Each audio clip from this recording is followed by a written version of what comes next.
ప్రభువైన యేసుక్రీస్తు నామంలో మరి లైవ్లో అందుబాటులోకి వచ్చినటువంటి సోదరులకు, జూమ్ ద్వారా అందుబాటులోకి వచ్చిన వారికి, అలాగే సన్నిధిలో గ్యాదర్ అయిన సోదరులకు మరొకసారి హృదయపూర్వక వందనాలు తెలియజేస్తూ ఉన్నాను. అందరికీ వందనాలు, దైవజనులకు కూడా వందనాలు. దేవుని వాక్యంలో నుంచి కొన్ని మాటలు మనం చూసుకుందాం. మార్కు సువార్త 3వ అధ్యాయము. మార్కు సువార్త 3వ అధ్యాయము మొదటి వచనం నుంచి చదువుతున్నాను, చూడండి. సమాజ మందిరములో ఆయన మరలా ప్రవేశింపగా అక్కడ ఊచ చెయ్యి గలవాడు ఒకడు ఉండెను. అచ్చటి వారు ఆయన మీద నేరము మోపవలెనని ఉండి, విశ్రాంతి దినమున వానిని స్వస్థపరచునేమో అని ఆయనను కనిపెట్టుచుండిరి. ఆయన, నీవు లేచి మధ్యను నిలువమని ఊచ చెయ్యి గలవానితో చెప్పి, వారిని చూచి, విశ్రాంతి దినమున మేలు చేయుట ధర్మమా, కీడు చేయుట ధర్మమా, ప్రాణరక్షణ ధర్మమా, ప్రాణహత్య ధర్మమా అని అడిగెను. అందుకు వారు ఊరకుండిరి. ఆయన వారి హృదయ కాఠిన్యమునకు దుఃఖపడి కోపముతో వారిని కలయచూచి, నీ చెయ్యి చాపుమని ఆ మనుషునితో చెప్పెను. వాడు తన చెయ్యి చాపగా అది బాగుపడెను. పరిసయ్యులు వెలుపలికి పోయి వెంటనే హేరోదియులతో కలుసుకొని ఆయనను ఎలాగూ సంహరింతుమా అని ఆయనకు విరోధముగా ఆలోచన చేసిరి. చిన్న మాట ప్రార్థన చేసుకుందాం, పరిశుద్ధాత్మ నడిపింపును కోరుకుందాం. ప్రేమ కలిగిన మా మహాపరిశుద్ధ తండ్రి, ఘనుడవగు దేవా, నీకు స్తోత్రము. నీ దయాపూర్వక సంకల్పాన్ని బట్టి ఈ బుధవారం వేళ మేమంతా ఇలా కలుసుకొని నీ వాక్యాన్ని ధ్యానింప సమయం ఇచ్చారు. స్తోత్రము. ఇంతసేపు మేము పాడుకున్న పాటల్లో ఉన్న ప్రార్థన, అలాగే మేము చేసిన ప్రార్థన అన్నీ మీరు విన్నారని నమ్మి స్తుతిస్తున్నాం దేవా. ఇప్పుడు నీ వాక్యాన్ని మేము మిగుల ఆశతో ఎదురు చూస్తున్నాం. మాతో మాట్లాడండి. ఉపదేశాన్ని అడ్డగింపు చూసే సైతాను, దురాత్మ, అంధకార, దయ్యపు శక్తుల ప్రభావము నజరేయుడగు యేసు నామమున బంధిస్తున్నాం దేవా. మీ సన్నిధి మా మధ్య ప్రత్యక్షపరిచి మాతో మా అందరితో కూడా మేమందరం విని నేర్చుకొని బుద్ధి నొందున్నట్లు, జ్ఞానము నొందున్నట్లు, బోధ నొందున్నట్లు మా అందరితో మాట్లాడుమయ్యా. నీ దాసుడు బలహీనుడు, అల్పజ్ఞుడు, అవివేకి ప్రభు, నీ రక్తముతో కడిగి శుద్ధీకరించు. అపాత్రుడు ప్రభు, కృపాదానమిచ్చి నీ దాసుని బలపరచు తండ్రి. వందనాలు దేవా. నీ దాసుని బలపరచు. మాతో అందరితో మాట్లాడు. వాక్ ప్రత్యక్షతను అనుగ్రహించి సహాయం చేయమని యేసుక్రీస్తు నామమున ప్రార్థించి వేడుచున్నాం తండ్రి. ఆమెన్. ఆమెన్. ప్రభునందు ప్రియులారా, బైబిల్ గ్రంథంలో యేసు ప్రభువారు దుఃఖపడినటువంటి సన్నివేశాలు కొన్ని రాయబడ్డాయి. ఆయన ఏడ్చాడు అని స్పష్టంగా చెప్పాడు. అలా చెప్పబడినటువంటి ఘట్టాలు కొన్ని లేఖనంలో నమోదు చేయబడ్డాయి. లోకంలో మనుషులు ఏడుస్తారు, రకరకాల కారణాల చేత ఏడుస్తారు.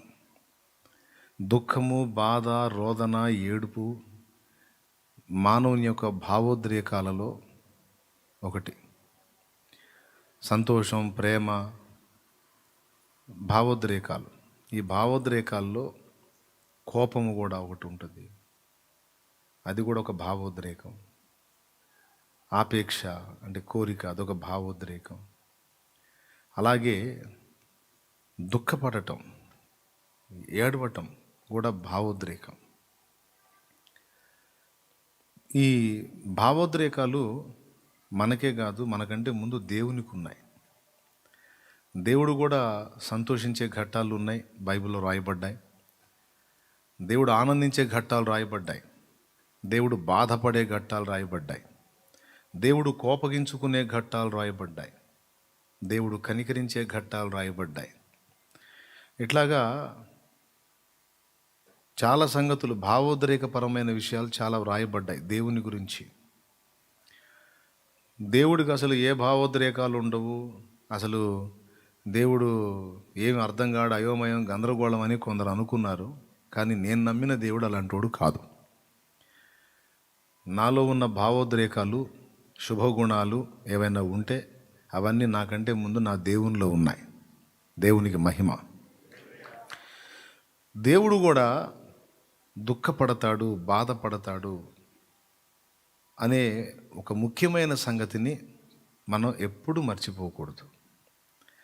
దేవుడు సంతోషపడతాడన్నది నిజమే, దేవుడు బాధపడతాడు, దుఃఖపడతాడు, దేవుడు సైతం కన్నీరు కారుస్తాడు అన్నది కూడా నిజమే. ఇవన్నీ గ్రంథంలోనే ఉన్నాయి. ఉదాహరణకి దేవుడు ఆనందపడే ఘట్టాలేవో మీకు గతంలో చెప్పుకున్నాం. గుర్రముల నరుల బలమందలి ఆయన ఆనందించేవాడు కాడు, కృపను వేడువారి విషయములో ఆయన ఆనందిస్తాడని ఒక కీర్తనలో అచ్చంగా ఒక పాటే పాడుకున్నాం మనం. అలాగే ఆయనను పరిశీలనగా తెలుసుకునే వారి విషయంలో దేవుడు ఆనందిస్తాడు అనే మాట కూడా ఇర్మియా గ్రంథంలో రాయబడి ఉంది. ఆయనను పరిశీలనగా తెలుసుకోవడానికి అభిలాష గలవారి యందు దేవుడు ఆనందిస్తాడని రాయబడి ఉంది. అలాగే మరికొన్ని సందర్భాలు దేవుడు ఆనందపడే సందర్భాలు. మారు మనసు అక్కరలేని 99 నీతిమంతుల కంటే మారు మనసు పొందు ఒక పాపి విషయమే పరలోకంలో ఎక్కువ సంతోషం కలుగునంటే అసలు ఫస్ట్ సంతోషం ఎవరికి కలిగిద్ది? తప్పిపోయిన కుమారుడు తిరిగి వచ్చినప్పుడు ఫస్ట్ సంతోషపడింది ఎవరు? పనోళ్ళ? లేకపోతే ఆ కుమారుడి తండ్రి? పనోళ్ళేమో చూస్తానే ఉన్నారు, కానీ తండ్రి మాత్రం పరిగెత్తుకుంటా వచ్చి కుమారుడు ఎట్లున్నాడనేది కూడా చూసుకోకుండా అలాగూ తన మెడ మీద పడి ముద్దు పెట్టుకున్నాడని రాయబడి ఉంది. అవునా కదా? ఫస్ట్ సంతోషపడింది ఎవరు? రైట్. మరి ఇతనికి అన్న కూడా ఉన్నాడు, అలాగే పనివారు ఉన్నారు, కానీ తండ్రి పరిగెత్తుకుంటా వచ్చి ముందు సంతోషపడు. తప్పిపోయిన కుమారుడు తిరిగి వచ్చినందుకు ముందు సంతోషపడింది ఎవరు? ఓ జోక్ ఉంది. తప్పిపోయిన కుమారుడు తిరిగి వచ్చినందుకు ఎక్కువ బాధపడింది ఎవరు? వాళ్ళన్న అని కదా మీరు అంటారు? కాదు, క్రొవ్విన దూడ. దేవునికి స్తోత్రం కలుగునుగాక. హల్లెలూయా. ఎందుకంటే వాళ్ళ అన్నేదో ఫీల్ అయ్యాడు, తండ్రి ఏదో ఓదార్చాడు, అయిపోయింది. ఇప్పుడు క్రొవ్విన దూడ వధింపబడింది కదా. సో తప్పిపోయిన కుమారుడు తిరిగి వస్తే ముందు సంతోషపడింది తండ్రి, ఎక్కువ బాధపడింది క్రొవ్విన దూడ. వీడు రావటం ఏందో, నేను పోవటం ఏందో. దేవునికి మహిమ కలుగునుగాక. హల్లెలూయా. కాబట్టి ఇది ఒక సండే స్కూల్ జోక్ అనమాట. అంటే టీచర్ అడిగిద్ది అనమాట, ఒరే రాజు పైకి లేరా, తప్పిపోయిన కుమారుడు తిరిగి వస్తే సంతోషపడింది ఎవరంటే తండ్రి మేడం అంటే, ఎక్కువ బాధపడింది ఎవరంటే వాళ్ళ అన్న అని చెప్తాడేమో అనుకుంటుంది, క్రొవ్విన దూడ మేడం అంటాడు. రైట్, పాయింట్కి వద్దాం. అక్కడ తండ్రి సంతోషపడ్డాడు కుమారుడు తిరిగి వస్తే. అట్లాగా దేవుడు సంతోషపడే విషయాలు కొన్ని ఉన్నాయి.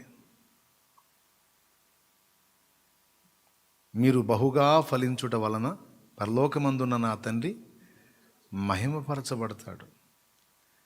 మీరు మంచి ఫలం ఫలిస్తే దాన్ని బట్టి ఆయన సంతోషపడతాడు. నా పిల్లలు, నా బిడ్డలు అని మురిసిపోతాడు. ఆ మంచి ఫలం యేసులో ఉన్నందుకే కదా ఈయన నా ప్రియ కుమారుడు, ఈయన యందు నేను. సో ఇట్లా ఆనందపడేటువంటి విషయాలు, దేవుడు సంతోషపడే ఘట్టాలు రాయబడ్డాయి గ్రంథంలో. అట్లాగే దేవుడు బాధపడేటువంటి విషయాలు కూడా స్పష్టంగా చెప్పాడు. ఎఫెసీ పత్రికలో పరిశుద్ధాత్మ దుఃఖమును గురించి రాయబడి ఉంది. చూడండి ఒకసారి ఎఫెసీ పత్రికలో, బైబిల్ గ్రంథం ఉన్న వాళ్ళు తీయండి. ఎఫెసీలోకి రాసిన పత్రిక పౌలు గారు 4వ అధ్యాయము 29-30 వచనాలు. వినువారికి మేలు కలుగున్నట్లు అవసరమును బట్టి క్షేమాభివృద్ధికరమైన అనుకూల వచనమే పలుకుడి గాని దుర్భాష ఏదైనను మీ నోట రానియకుడి. దేవుని పరిశుద్ధాత్మను దుఃఖపరచకుడి. అంటే దేవుని పరిశుద్ధాత్మ, ఇక్కడ పరిశుద్ధాత్మ దుఃఖపడే ఘట్టం రాశాడు, గుర్తు రాసుకో. యేసయ్య దుఃఖపడే ఘట్టం ఫస్ట్ మన మూలవాక్యమే చూసుకున్నాం మనం. వారి హృదయ కాఠిన్యమునకు ఆయన దుఃఖపడి, కోపముతో వారిని కలియజూచి. ఉందా? యేసయ్య దుఃఖపడ్డ ఘట్టం. ఫస్ట్ పరిశుద్ధాత్మ దుఃఖపడ్డ ఘట్టం చూపిస్తున్న ఎఫెసీ పత్రిక 4:30. రెండవది యేసయ్య దుఃఖపడ్డ ఘట్టం. మూడవది తండ్రి దుఃఖపడ్డ ఘట్టాలు ఏమైనా ఉంటాయా? మీరు ఈజీగా చెప్పేస్తారు. యేసయ్య సిలువలో ప్రాణం పెట్టడానికి సిద్ధపడినప్పుడు తండ్రి ఖచ్చితంగా దుఃఖపడి ఉంటాడు. తన ప్రియ కుమారుని మన కొరకు బలిగా అర్పించడానికి సిద్ధపడినప్పుడు ఆనందపడి ఉంటాడు, దుఃఖపడి ఉంటాడా? దేవునికి స్తోత్రం, హల్లెలూయా. తన అద్వితీయ కుమారుడు, జనితైక కుమారుడు, ఆయనను ఆ కొన్ని ఘడియలు ఎడబాయాల్సి వచ్చింది. ఎడబాసినందుకు కుమారుడు నా దేవా నా దేవా నన్నేల చెయ్యి విడిచితివని ప్రభు బాధపడ్డాడు. మరి తన అద్వితీయ కుమారుడు, తనను ఆనందింపజేసేటువంటి కుమారుడు బాధపడుతున్నప్పుడు మరి తండ్రి మాత్రం సంతోషంగా ఉంటాడా? ఆయన కూడా ఖచ్చితంగా బాధపడి ఉండాలి. దీనికి సపోర్టుగా విలాపవాక్యములు 3వ అధ్యాయములో మొన్న ఆదివారం ధ్యానంలో కూడా ఆ వచనం ఎత్తుకున్నాం మనం. 3వ అధ్యాయం విలాపవాక్యములు. ఒకసారి బైబిల్ ఉంటే తీసుకోండి. విలాపవాక్యములు 3వ అధ్యాయము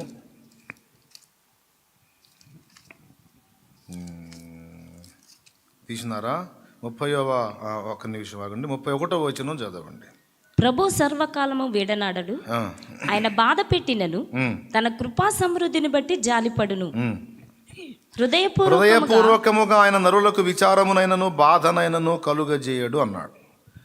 హృదయపూర్వకంగా అంటే అర్థం ఏంటి?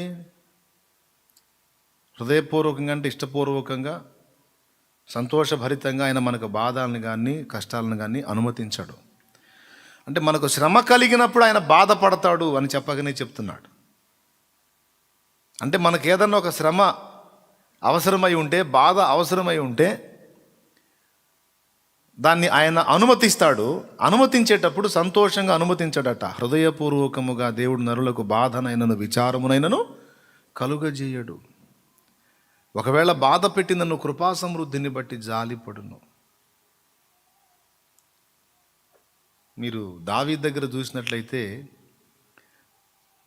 ఓర్నాను కళ్ళము దగ్గర యెహోవా దూత ఖడ్గము దూసి తెగులు చేత చాలామందిని హతులను గావించిన తరువాత దావీదు దేవుని మొరపెట్టుకున్నప్పుడు దేవుడు దూతతో అంటాడు, ఇక చాలు అని. అక్కడ దేవుడు తన బాధను వ్యక్తం చేస్తాడు.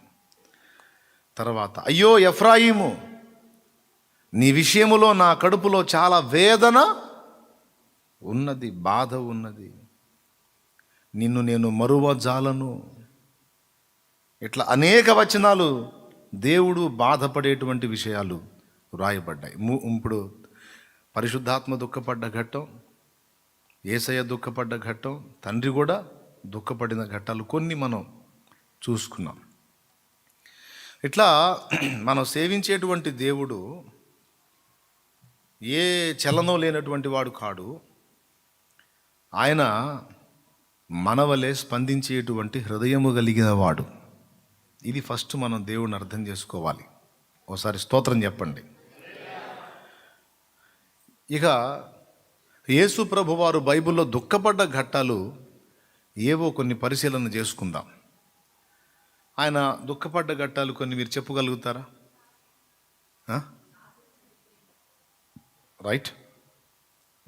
ఇంకా యేసు కన్నీళ్లు విడిచెను అని ఉంటుంది యోహాను సువార్త 11లో. లాజరు చనిపోయినప్పుడు మార్తా మరియలు ఏడుస్తూ ఉంటే వాళ్ళను చూచి ఆయన కూడా కన్నీళ్లు విడిచెను అని ఉంటుంది. అక్కడ ప్రభు ఏడుస్తాడు. ఎందుకు ఏడ్చాడు? అసలు వచ్చింది ఎందుకు? చనిపోయిన లాజరును తిరిగి బ్రతికించడానికి వచ్చాడు. ఏమనాలి వాస్తవంగా? ఏడవాకండి, నేను తిరిగి లేపడానికే వచ్చాను అంటే అయిపోను. ఏమల్లా వాళ్ళు ఏడుస్తుంటే ఆయన కూడా కన్నీళ్లు విడిచాడు. అక్కడ ఒక వాతావరణం ఉంది, అక్కడంతా కన్నీటి వాతావరణం ఉంది. చనిపోయిన లాజరు చాలా మంచివాడు. ఈ అక్క చెల్లెండ్రు కూడా మంచి సాక్ష్యం కలిగిన వాడు. వీళ్ళు యేసుని ఎంతో ప్రేమించారు. బేతనీయ ప్రాంతానికి వెళితే ఖచ్చితంగా వీళ్ళ ఇంటికి వెళ్తాడు ఆయన. వాళ్ళు దుఃఖపడినప్పుడు ఆయన చూసి తట్టుకోలేక ఆయన కూడా కన్నీళ్లు విడిచాడని యోహాను సువార్త 11వ అధ్యాయము 35వ వచనం ఒకసారి మీరు అండర్లైన్ చేసుకోవచ్చు. అక్కడ ప్రభు ఏడ్చాడు. ఆయన ఏడ్చే వాళ్ళని చూసి నవ్వే రకం కాదు. ప్రభువే చెప్పాడు, నవ్వు వారితో నవ్వుడి, ఏడ్చు వారితో నవ్వుడి అన్నాడా? ఏడ్చు వారితో ఏడువుడి. ఎందుకు ఏడ్చాడు? ఏడ్చేవాడి దగ్గరికి పోయి నవ్వామనుకో ఓదార్పు కలగదు, చిరాకు పుట్టిద్ది. కొంతమంది చేస్తారు ఆ దరిద్ర పని. అవతల వాళ్ళు ఏడుస్తుంటే వీళ్ళు ఇకిలిస్తా ఏం కాలేరుకా ఏం కాలే అంటుంటారు, ఇకిలిస్తా ఉంటారు. ఇది ఒక విచిత్రమైన మనుషులు అన్నమాట. ఏడ్చి దుఃఖపడి గుండెలు బాదుకొని దుఃఖపడి రోధించే వాళ్ళ దగ్గరికి పోయి ఇగిలిస్తే వాళ్ళకి ఓదార్పు కలిగిద్దే? చిరాకు పుట్టింది. పొరపాటును కూడా మళ్ళీ అలాంటి సందర్భాలు వస్తే వాళ్ళకి మనల్ని మాత్రం రావద్దు అనుకుంటుంటారు. ఎందుకంటే మన దగ్గర వాడికి ఓదార్పు దొరకదు. ఏడ్చే వాని దగ్గర ఫస్ట్ ఏం చేయాలా? నువ్వు పరిష్కారం చూపే వ్యక్తివైనా సరే, ఆ వ్యక్తి రోధిస్తున్నప్పుడు, దుఃఖపడుతున్నప్పుడు, ఏడుస్తున్నప్పుడు నీవు కూడా ఆ వ్యక్తిని ఓదారుస్తూ కన్నీరు విడిచినప్పుడు మాత్రమే ఓదార్పు కలిగింది.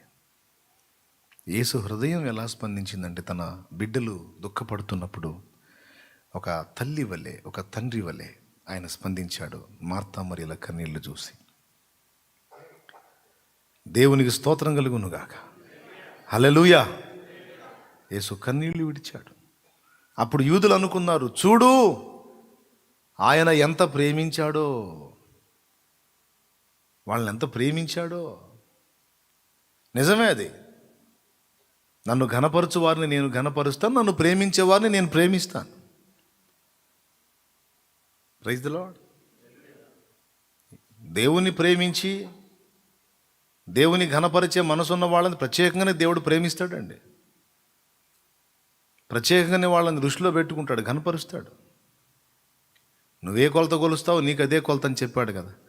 దయగల వారిపై దయ చూపించును, కఠినుల ఎడల వికటము చూపును. దయగల వారిపై దయ చూపించును, కఠినుల ఎడల వికటము చూపును. గర్విష్ఠుల యొక్క గర్వముననచును, గర్విష్ఠుల యొక్క గర్వముననచును. సర్వము నెరిగిన సర్వాధికారి, సర్వము నెరిగిన సర్వాధికారి యెహోవా నా బలమా. యథార్థమైనది నీ మార్గం, పరిపూర్ణమైనది నీ మార్గం యెహోవా.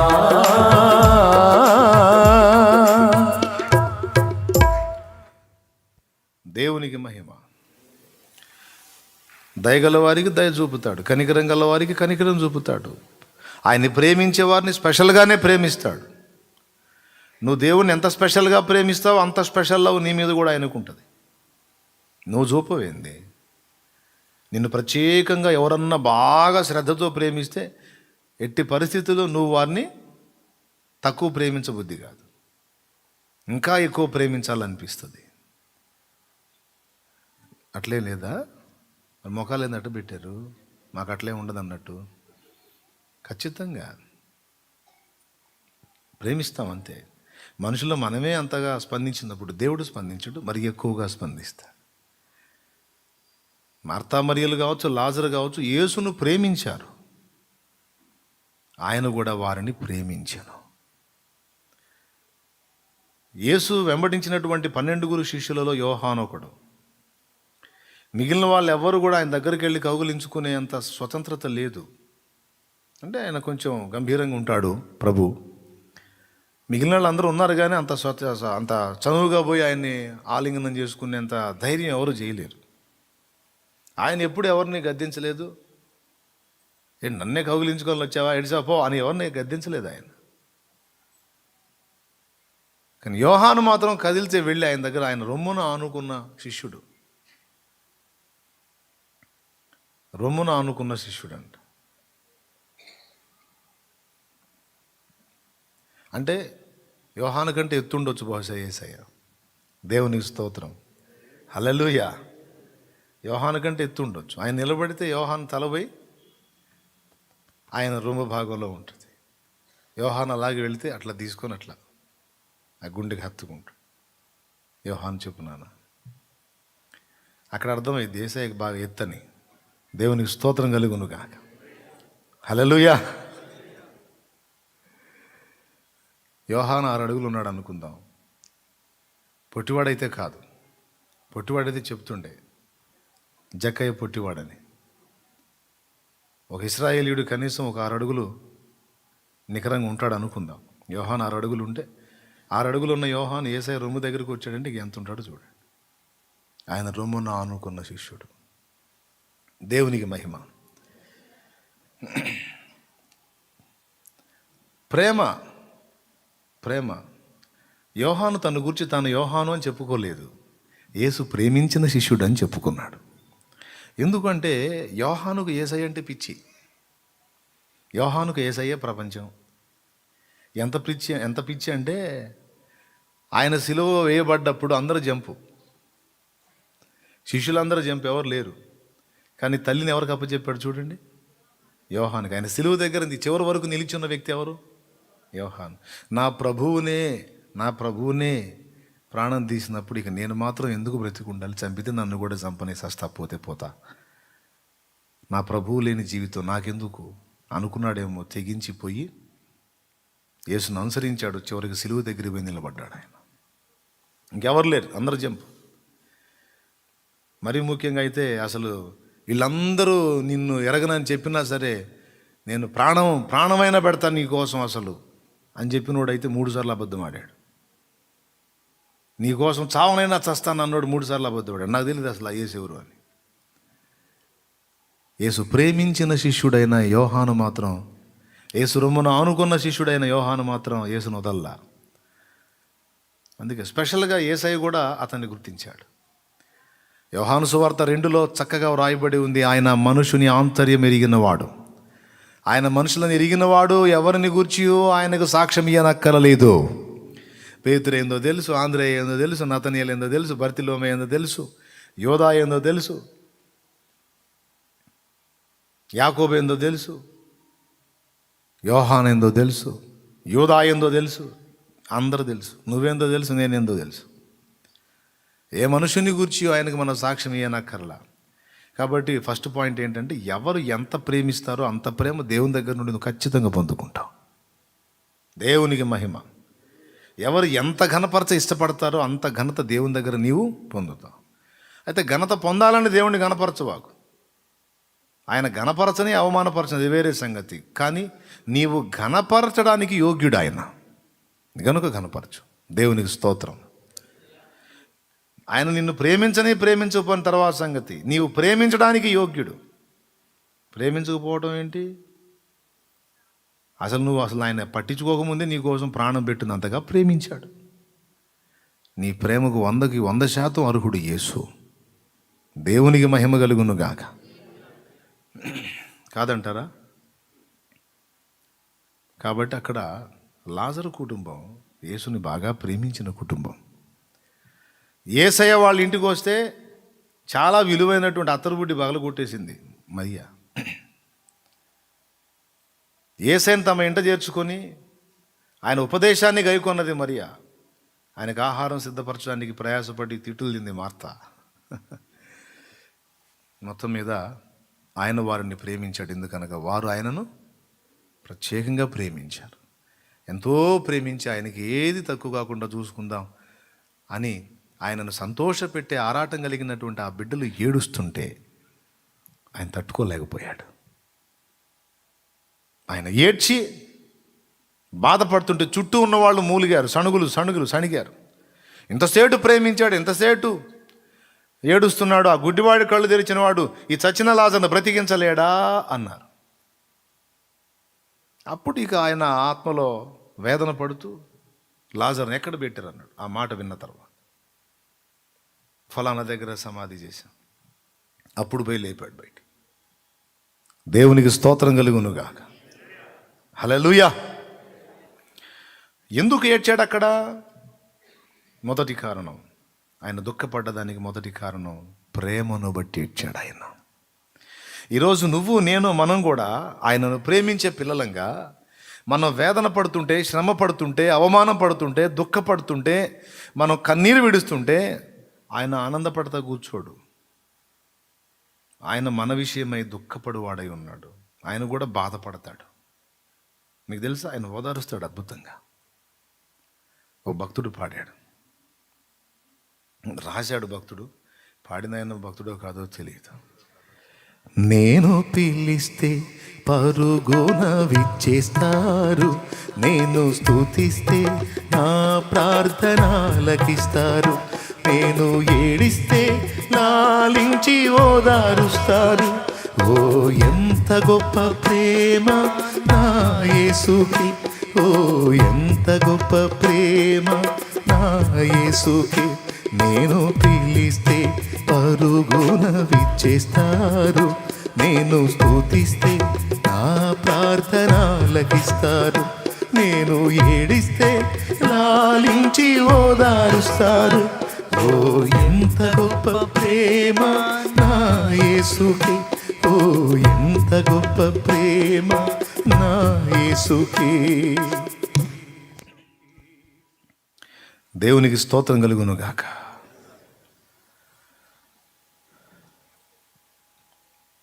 మనం శ్రమ పొందుతున్నప్పుడు, మన వేదన పొందుతున్నప్పుడు దేవుడు సంతోషిస్తూ ఉండడు.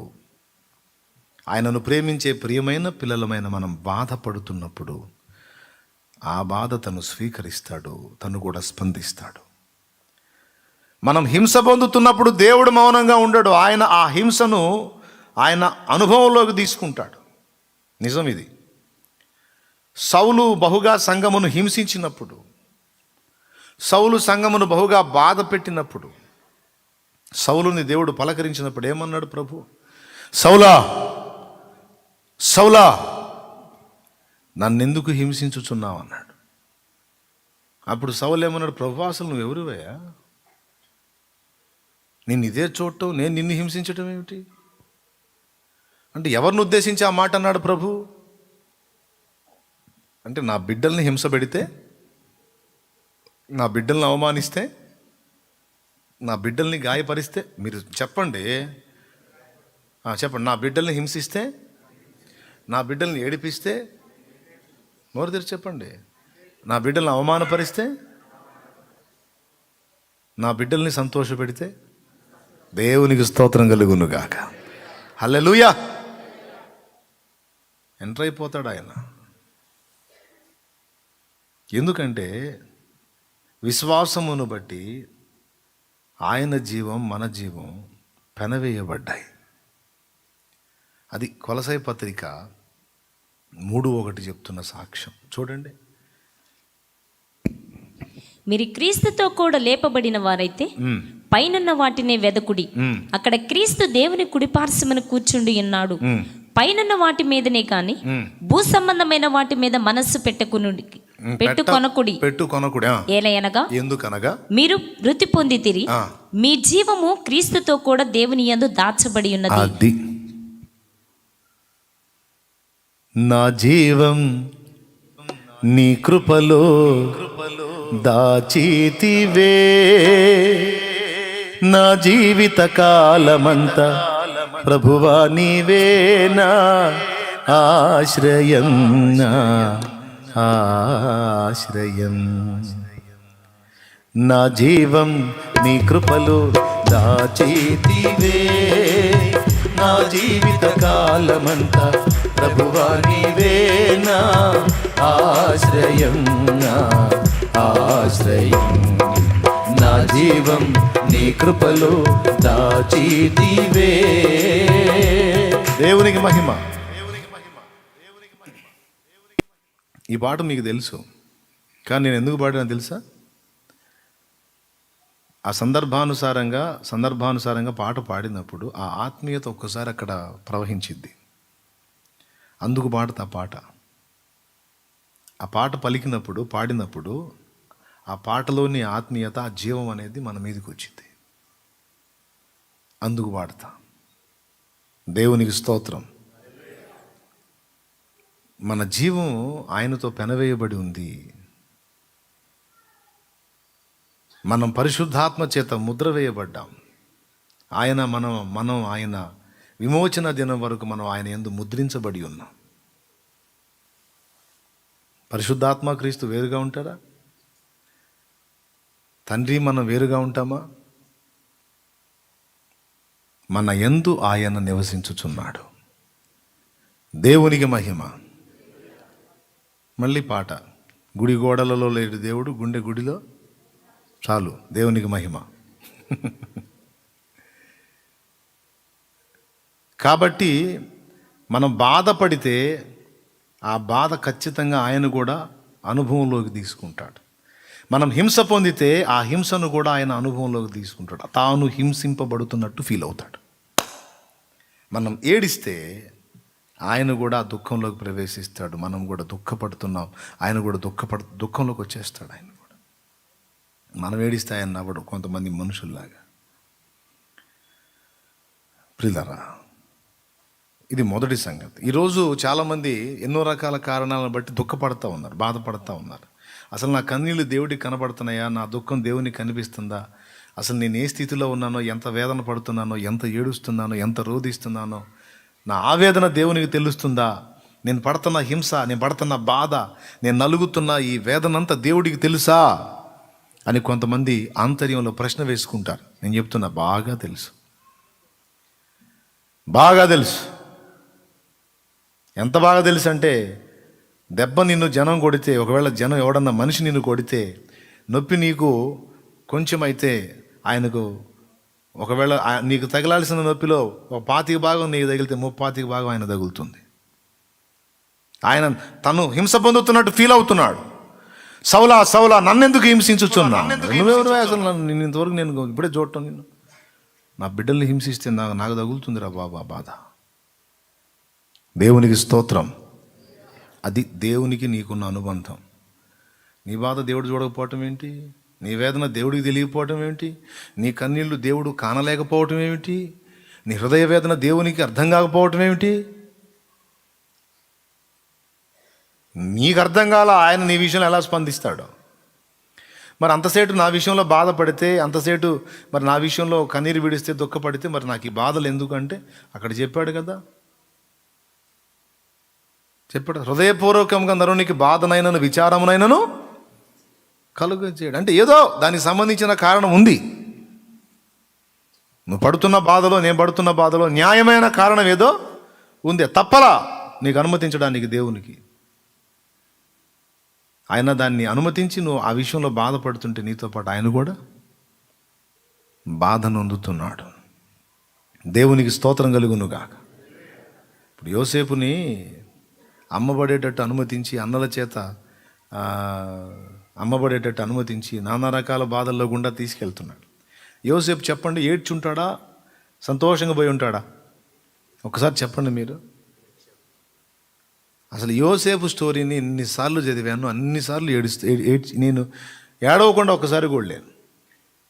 యోసేపు స్టోరీ ఎన్నిసార్లు చదివి అన్నిసార్లు ఏడు ఖచ్చితంగా వచ్చింది. మరి మీకు వచ్చిందో రాదో నాది, నాకు మాత్రం ఖచ్చితంగా వచ్చింది.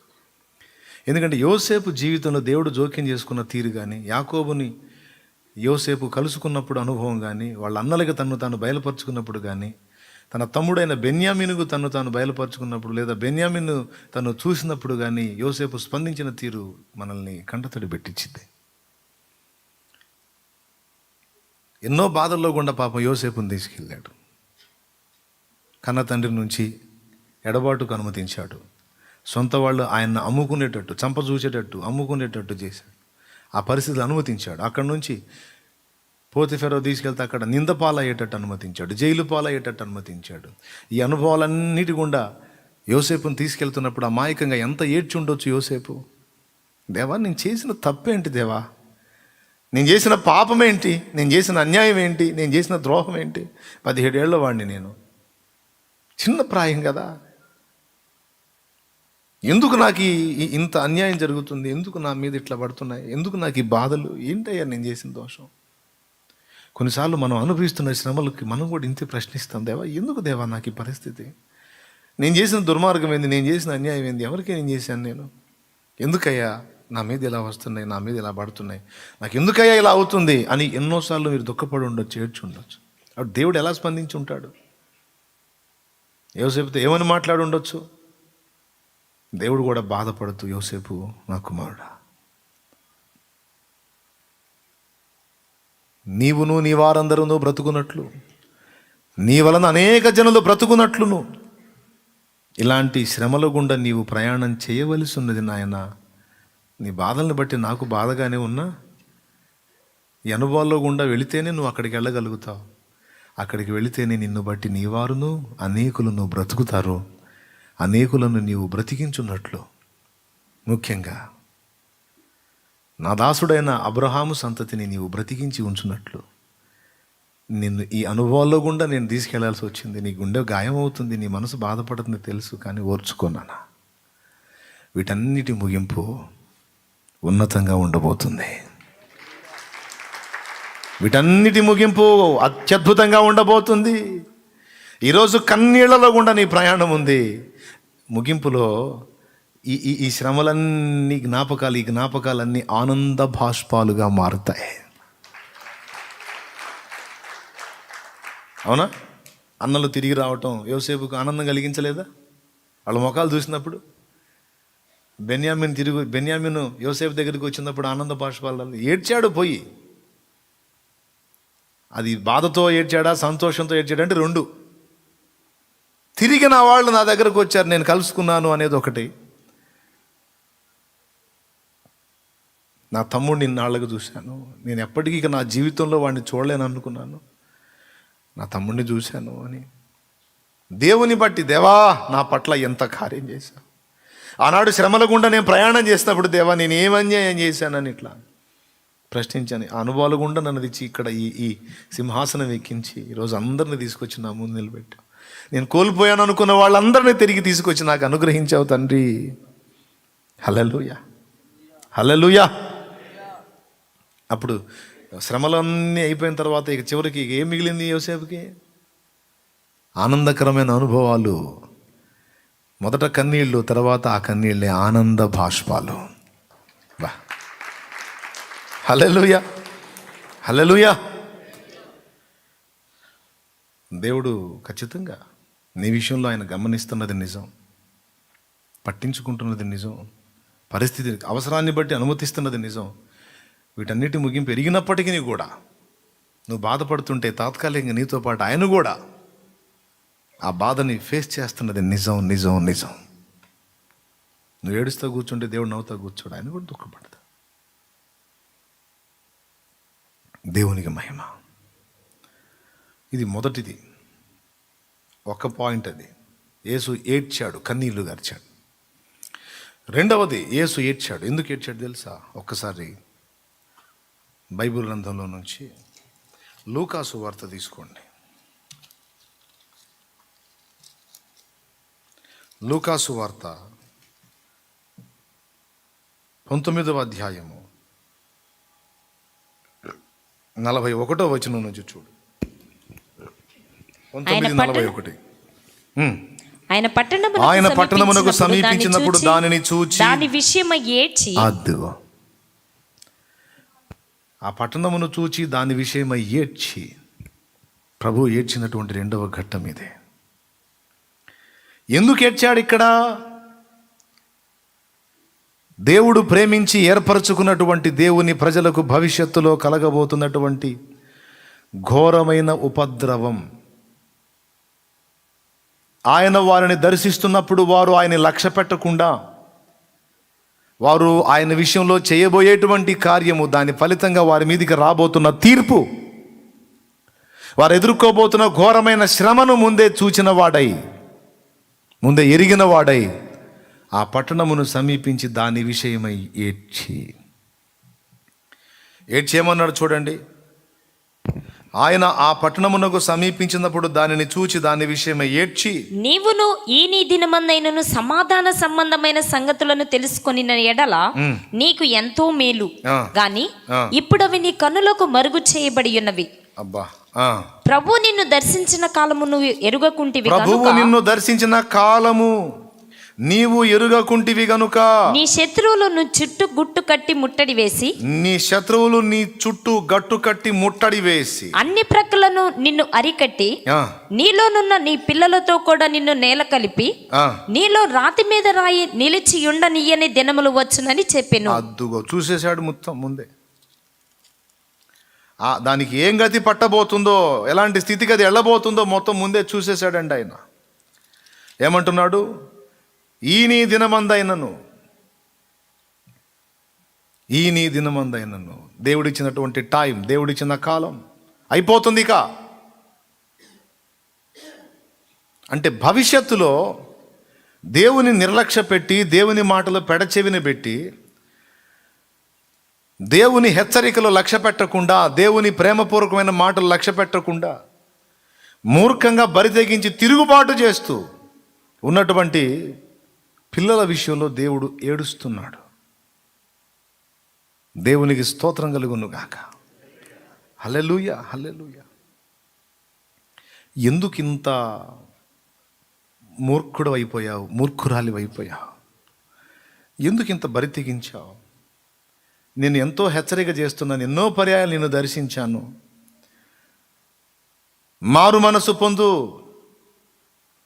నాకు అసహ్యమైన చర్యలను విసర్జించు, నా మాటకు చెవియొగ్గు, నాకు లోబడు, నీ మంచినే కోరుతున్నాను, నీ క్షేమాన్నే కోరుతున్నాను అని ప్రేమపూర్వకంగా పలు పర్యాయాలు దర్శించిన లక్ష్య పెట్టకుండా దేవుని మీద తిరుగుబాటు చేసినటువంటి నేటి క్రైస్తవ జనాంగాన్ని బట్టి కూడా ప్రభువు దుఃఖపడుతున్న సంగతి మనం అందరం గుర్తించాలి. నువ్వు నేను దుఃఖపెడుతున్నాం. పాపములోనే నిలిచి చేసిన పాపమే పదే పదే చేస్తూ మారు మనసు పొందాననటం, ప్రభు బల్లో చేసేటప్పుడు పశ్చాత్తాపడటం, ఎప్పటికప్పుడు ఒప్పుకున్నట్టే ఒప్పుకోవటం, మళ్ళా బలహీనపడటం, పదే పదే పదే పదే పదే పదే పదే పదే ఆయన చేత హెచ్చరింపబడుతూ కూడా లెక్క చేయకుండా తెగించి మూర్ఖించి మనం పాపం చేస్తూ ఉంటే దాని ఫలితం ఎంత రాబోతుందో, ఏ విధంగా రాబోతుందో, దాని విషయమై ఎలాగ ఎదుర్కోబోతున్నామో ఆయన ముందే ఎరుగును. ఆయన బాధ ఒక్కటేనండి, నువ్వు అది చేసావా, ఇది చేసావా, అట్లా ఎందుకున్నావు, ఎలా ఎందుకున్నావు, ఇది కాదు. నువ్వు చేసే పాపము నిన్ను పాడు చేస్తుంది, నువ్వు పాడైపోతే నేను తట్టుకోలేను. ఈ ఒక్క కారణాన్ని బట్టే చెడుగు మానేయమన్నాడండి ఆయన. ఈ ఒక్క కారణాన్ని బట్టే పాపాన్ని విసర్జించమన్నాడు ఆయన. ఏంటంటే నువ్వు బాధపడితే నేను తట్టుకోలేను, దాని ఫలితాన్ని నువ్వు అనుభవిస్తుంటే అది చూస్తానే ఊరుకోలేను. ఏ తండ్రి అయినా బిడ్డలను ఎందుకు గద్దిస్తాడు? అరే తప్పు పని రా, చేయవాకురా, నేను చేస్తే నీకేమైంది, రేపు దాని ఫలితం నువ్వు అనుభవించేటప్పుడు ఘోరంగా ఉంటుంది, నేను తట్టుకోలేనురా నీ బాధ చూసి, వద్దురాయ్యా మానేసేరా. ఏ తల్లైనా ఏ తండ్రి అయినా అదే కదా వేదన పడతారు బిడ్డల విషయంలో. దేవుడు కూడా అంతే. పాపం వదిలేసాయి, అది వ్యభిచారం కావచ్చు, త్రాగుడు కావచ్చు, అక్రమ సంబంధం కావచ్చు, అవినీతి కార్యకలాపాలు కావచ్చు, దేవుడు దుఃఖపడేవి ఏవైనా కావచ్చు. ఎందుకు దుఃఖపడతాడు దేవుడు అంటే, నీ పాపములు అవి ఎలాంటివైనా వాటి వలన నీవు పొందబోతున్నటువంటి ఆ శ్రమని దేవుడు ముందే ఎరుగును గనుక, ఆ స్థితి నీకు వచ్చిందన్నాడు, నువ్వు తట్టుకోలేవురా బాబు, వద్దయ్యా మానేసే, నా మాట విను. నీ మనసుని కఠినపరచుకోవాకు, నీ హృదయాన్ని కఠినపరచుకోవాకు. ఒకప్పుడు మెత్తగా ఉంది నీ మనసు, వెంటనే లోబడింది, జాగ్రత్త పడింది. కానీ ఈరోజు నీ మనసు కఠినపరచబడుతుంది, రాయి చేసుకుంటున్నావు, మూర్ఖుల్లాగా అయిపోతున్నావు. ఎంత చెప్పినా వినట్లేదు, నువ్వే డేంజర్లో పడతావు. నా మాట వినయ్యా, వద్దురా, వద్దమ్మా. ఒకవేళ మనం అదే మూర్ఖత్వంలో ఉంటే ఖచ్చితంగా ఆనాడు మూర్ఖులై తిరుగుబాటు చేసి ప్రభువుని అప్పగింపబోయి వాళ్ళు ఏ గతి పడతారో ఎరిగిన వాడై ఆనాడు యెరూషలేమును గూర్చి ఏడ్చిన ప్రభువే ఈరోజు దేవుని ఎరిగిన బిడ్డలంగా, ఆనాడు యూదులు దేవుని ప్రజలు, ఈరోజు క్రీస్తు రక్తము చేత విమోచింపబడిన మనము ఆయన ప్రజలము. సత్యం ఎరిగి, వాస్తవం ఎరిగి, నీతి నెరిగి, నియమాన్ని ఎరిగి, వాక్యం ఎరిగి, అన్ని ఎరిగి మనం బరితెగించి చేసేటువంటి చర్యల ఫలం మనం ఎలా అనుభవించబోతున్నామో ముందే ఎరిగిన వాడే ప్రభు మన విషయంలో ఏడుస్తున్నాడు అనేది తిరుగులేని సత్యం. ఎందుకు ఏడుస్తున్నావు ప్రభు అంటే, నీ బాధ రేపు నువ్వు ఎదుర్కోబోతున్న బాధ నేను ఎరిగి ఉన్నందున ఏడుస్తున్నాను.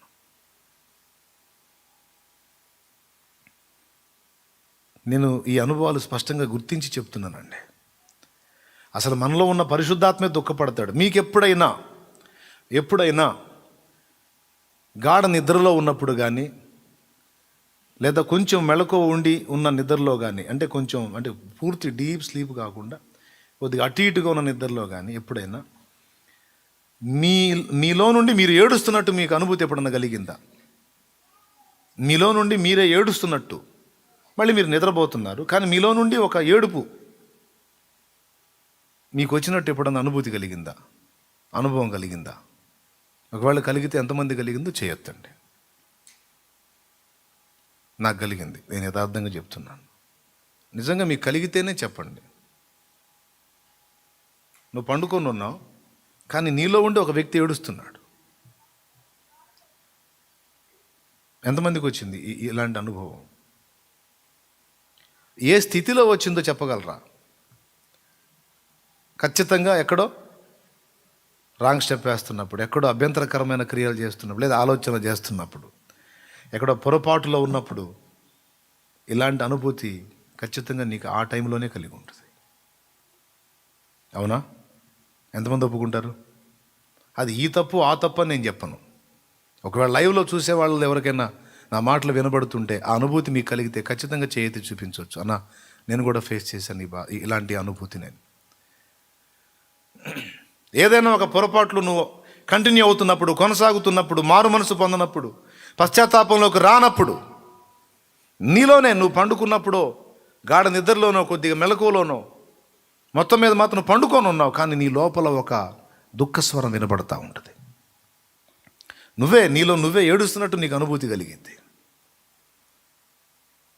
ఆ ఏడుపు ఎవరిదో తెలుసా? నీలో ఉండి క్రియ చేస్తున్న దేవుని ఆత్మది.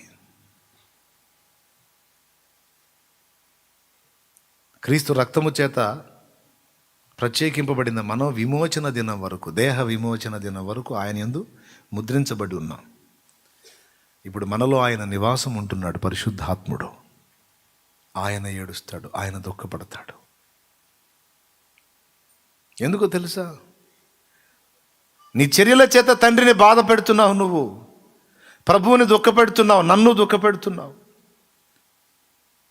నువ్వు ఎందాక మారు మనసు పొందక ఉంటావు? ఎందాక వ్యర్థమైన వాటిని ప్రేమించి పరిగెత్తుతావు? ఎందాక తుచ్చమైన అభిలాషల వెంట పరిగెత్తుతావు? ఎందాక మారు మనసు పొందక ఉంటావు? నువ్వు అందులోనే కొనసాగుతావా?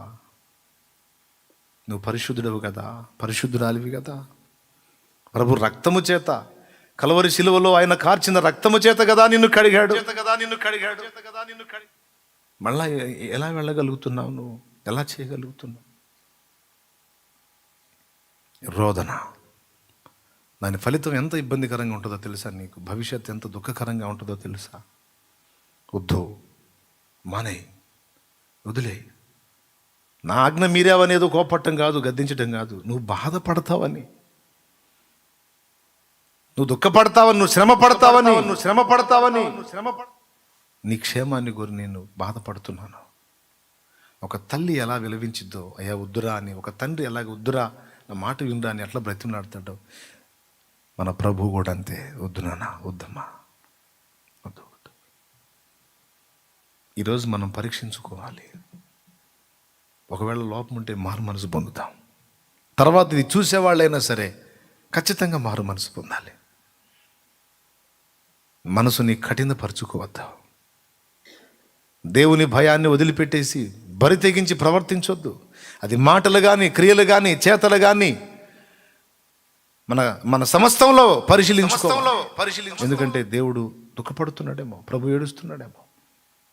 అయ్యో యెరూషలేమా, యెరూషలేమా, ప్రవక్తలను చంపుచూ ఉండుదానా, కోడి తన పిల్లల్ని రెక్కల క్రిందికి పిలిచినట్టు నిన్ను అనేక పర్యాయాలు నా రెక్కల క్రిందికి పిలవడానికి ఇష్టపడ్డాను, నీవు రానొల్లకున్నా విననొల్లకున్నా. అక్కడ కూడా ఆయన దుఃఖపడతాడు. ఈరోజు మన విషయంలో ఆయన ఎలా స్పందిస్తున్నాడో మనం ఆలోచించాలి. నీ ప్రవర్తనను బట్టి, నీ నీతి నియమాన్ని బట్టి, నువ్వు దేవుని ప్రేమించి గౌరవించి ఆయన ఆజ్ఞకు లోబడి బ్రతుకుతున్న విధానాన్ని బట్టి ప్రభు సంతోషించేటట్లే మనం ఉన్నామా, లేకపోతే మన చర్యల చేత మనం ఇరకాటంలో పడబోతూ ప్రభువుని బాధ పెట్టేవారమై ఉన్నామా అనేది ఖచ్చితంగా మనం పరిశీలన చేసుకోవాలి. ప్రభు ఏడ్చిన రెండవ ఘట్టం ఇది. మొదటిసారి ఎందుకు ఏడ్చాడు? ప్రేమను బట్టి. రెండోసారి ఎందుకు ఏడ్చాడు? మన ప్రవర్తనను బట్టి. దాని ఫలితంగా మనం అనుభవించబోతున్న ఇబ్బందికర పరిస్థితులను ముందే ఎరిగిన వాడే, వద్దు నాన్న, వద్దురా, దానివల్ల నష్టం కలిగిద్ది నీకు, దానివల్ల ఇబ్బంది కలిగిద్ది తల్లి, వద్దమ్మా, నేనున్నాను, నీకు నేనున్నాను, నా వైపు చూడు, నిన్ను ప్రేమించా కదా, నీకోసం ప్రాణం పెట్టా కదా, నువ్వంటే నాకు ఎంతో ఇష్టం కదా, నువ్వు నా ప్రపంచం కదా, నువ్వు నా బంగారానివి కదా, నా వైపు చూడు. ఆ లోకాన్ని వదిలేమ్మా, ఆ లోకాన్ని వదిలే నాన్న, వద్దయ్యా, వద్దు, వద్దమ్మా, వద్దు అని నీ తండ్రి బ్రతిమలాడుతూ ఉంటాడు. నీకు వినపడతా ఉంటుంది, నీకు అర్థమవుతూ ఉంటుంది. నువ్వు వాక్యం తీస్తే అందులోంచి మాట్లాడుతుంటాడు. నువ్వు ఏదన్నా వాక్యం వినపడుతుంటే చెవికితే అందులోంచి మాట్లాడుతుంటాడు.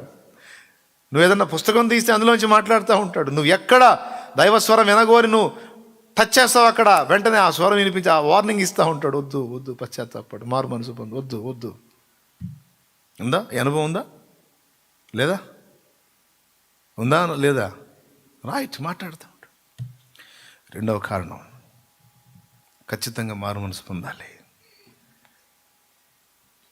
మనం మద్యం తాగామనుకో,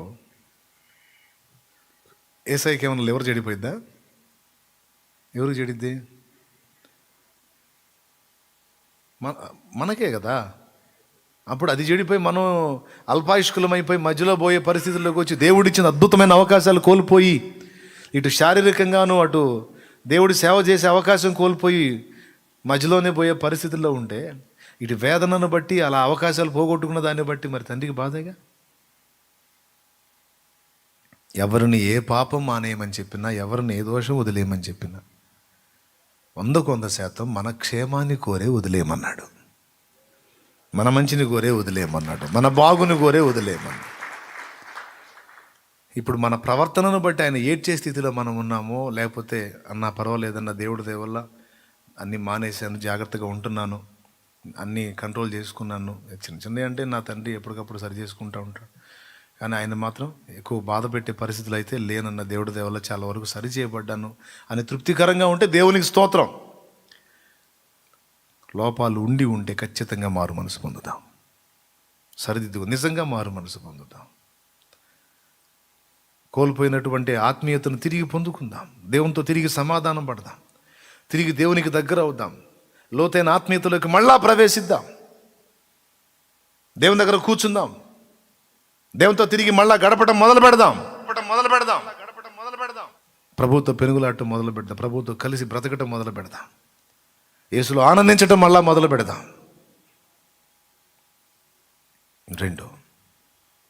మూడవది ఎక్కడ ఏడ్చాడు?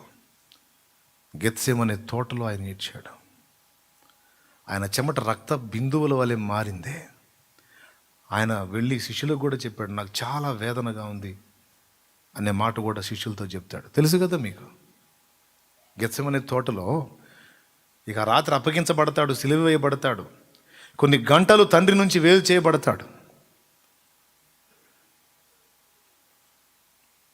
ఆరంభం నుండి అప్పటి వరకు ఎప్పుడు తండ్రిని ఎడబాసిన అనుభవం లేదు ఆయనకి.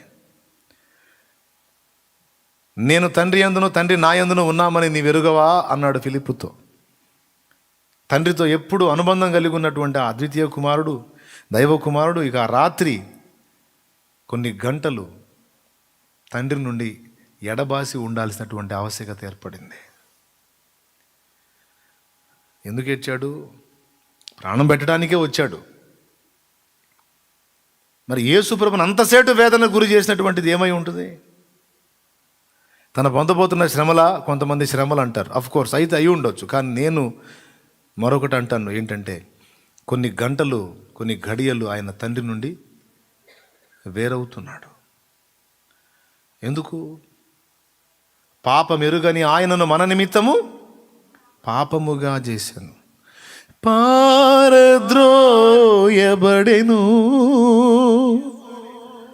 పాపంబుగా చేయబడెను.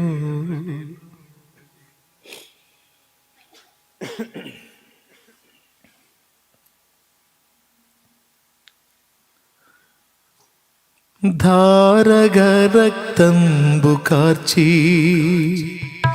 దాహము దాహము అనేను, ధారగ రక్తంబు కార్చి దాహము దాహము అనేను, పారద్రోయబడెను, పాపంబుగా చేయబడెను, పారద్రోయబడెను, పాపంబుగా చేయబడెను.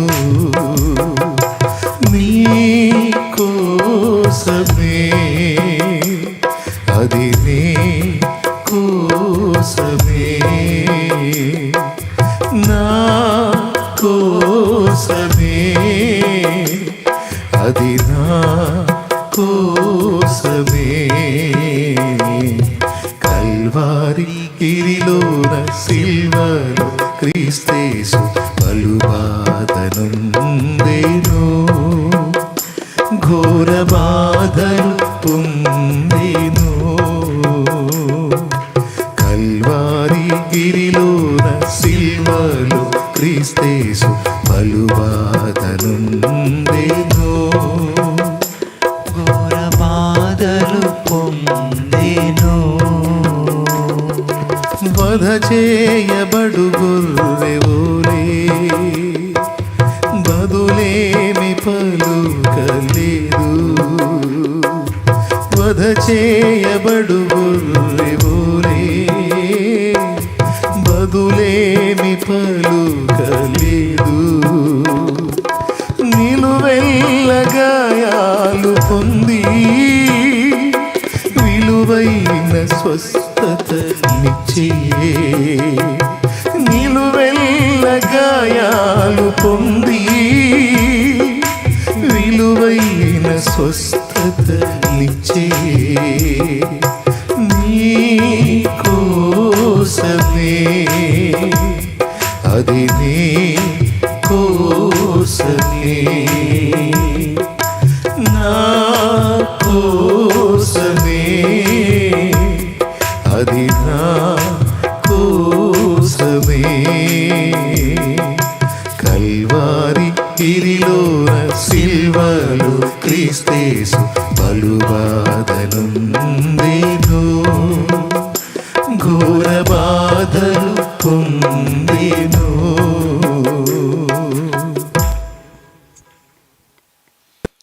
కొద్ది కాలము తండ్రి ఎడబాటు ప్రభువుకి రక్తము చెమట రక్తమయ్యేంత వేదనను కలిగించింది. అంటే దేవుని నుండి ఎడబాసి ఉండటం అనేది ప్రభువుకి ఇష్టం లేదు. తండ్రి నుండి అంతే కదా. సిలువలో ఉన్నప్పుడు కూడా ఆయన దేన్ని బట్టి దుఃఖపడ్డాడు? సమాప్తమైనది అన్నాడు, అమ్మ ఇదిగో నీ కుమారుడు అన్నాడు, వీరేం చేయుచున్నారు వీరు తెలియదు క్షమించన్నాడు, నేడు నీవు నాతో కూడా పరదైసులో ఉండు అన్నాడు, దప్పికొనుచున్నాను అన్నాడు. ఇవన్నీ మామూలు విషయాలు. కానీ వేదనతో ఏమన్నాడు? ఏలీ ఏలీ లామా సబక్తాని, ఏలోయి ఏలోయి లామా సబక్తాని, నా దేవా నన్నేల చేయి విడిచితివి. యేసును బాధ పెట్టింది తండ్రి ఎడబాటు. ఈరోజు దేవుని సన్నిధిని దూరమై, ప్రార్థన అనుభవానికి దూరమై, వాక్య ధ్యానానికి దూరమై, దేవుని పరిశుద్ధ పాద సన్నిధికి మందిరానికి దూరమై, ప్రభుతో గడిపే అనుభవాలు కోల్పోయి నీవు నేను ప్రశాంతంగా ఉంటున్నాం. యేసు ఏడ్చాడు. యేసు ఎందుకు దుఃఖపడ్డాడు? తండ్రి ఎడబాటు ఆయనకు జీర్ణం కాలేదు. కొన్ని గడియలైనా తండ్రిని ఎడబాసి ఉండటం ఆయనకి ఇష్టం లేదు. దినమంతా పని చేయుచు నాదుడు యేసు జనుల బాధలు మోయుచు. దినమంతా పని చేయుచు నాదుడు యేసు జనుల బాధలు దీయుచు. వినోడు మరుగవు వేళ జనకూని కడకేగి. వినోడు మరుగవు వేళ జనకూని కడకేగి. మనసారా విశ్రాంతి అనుభవించెడి చోటు. కరుణ పీఠము చేరరే దేవుని కృప శరణాస్థలిని చేరరే. కరుణ పీఠము చేరరే దేవుని కృప శరణాస్థలిని చేరరే. పరలోక జనకుని వరములు లభించు. పరలోక జనకుని వరములు లభించు.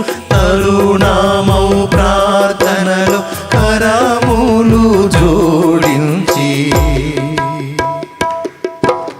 కరుణ పీఠము చేరరే దేవుని కృప శరణాస్థలిని చేరరే.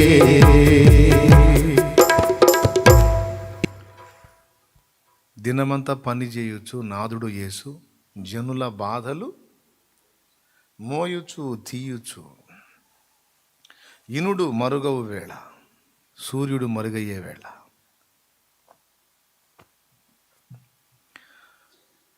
జనకుని కడకేగి మనసార విశ్రాంతి అనుభవించడి చోటు. తండ్రి దగ్గరికి వెళ్ళిపోయి తండ్రితో కూర్చొని అక్కడ విశ్రాంతి పొందుతాడంట. ఆయన విశ్రాంతి స్థలం తండ్రి సన్నిధే. పరలోక తండ్రి సన్నిధి. దేవునికి మహిమ. ఈరోజు మనం దేవుని సన్నిధికి దూరమై ప్రశాంతంగా ఎలా ఉండగలుగుతున్నాం? మనం ఆ యేసు సంబంధులం కదా, ఆ యేసు పిల్లలం కదా, ఆ యేసు రక్తమును శరీరమును గైకుంటున్నాం కదా.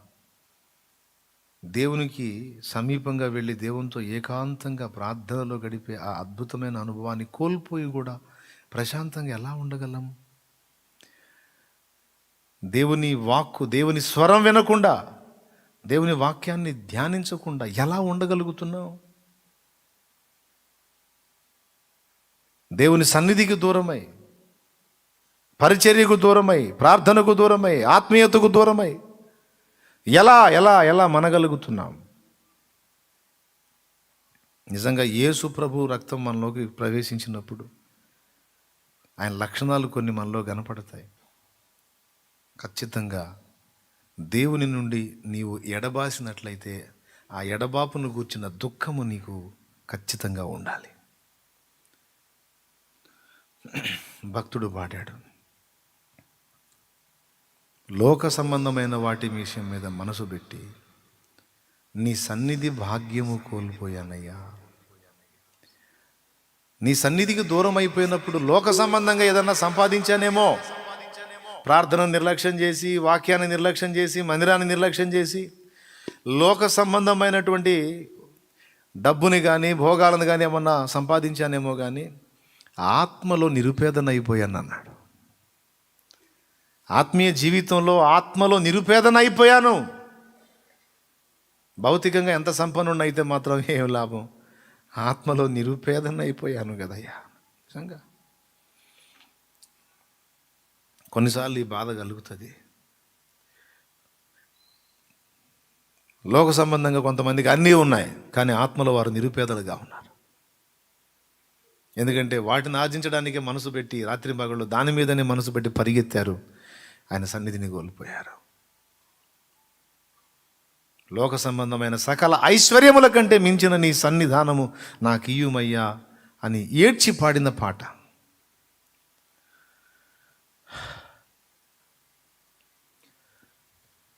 నీ సన్నిధి భాగ్యము కోల్పోతి, నాయాత్మలోని నిరుపేదనైతి.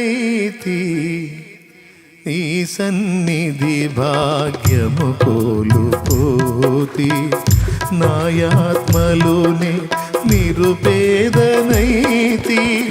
సకలైశ్వర్యములను మించునట్టి, సకలైశ్వర్యములను మించునట్టి నీ సన్నిధానం నాకీయుమయ్యా. నీ సన్నిధానం నాకీయుమయ్యా. కరుణామయుండా, నా పూర్వస్థితి నాకు కలిగించరావా. కరుణించి మరల బ్రతికించరావా. కరుణామయుండా, నా పూర్వస్థితి నాకు కలిగించరావా. కరుణించి మరల బ్రతికించరావా. కరుణామయుండా.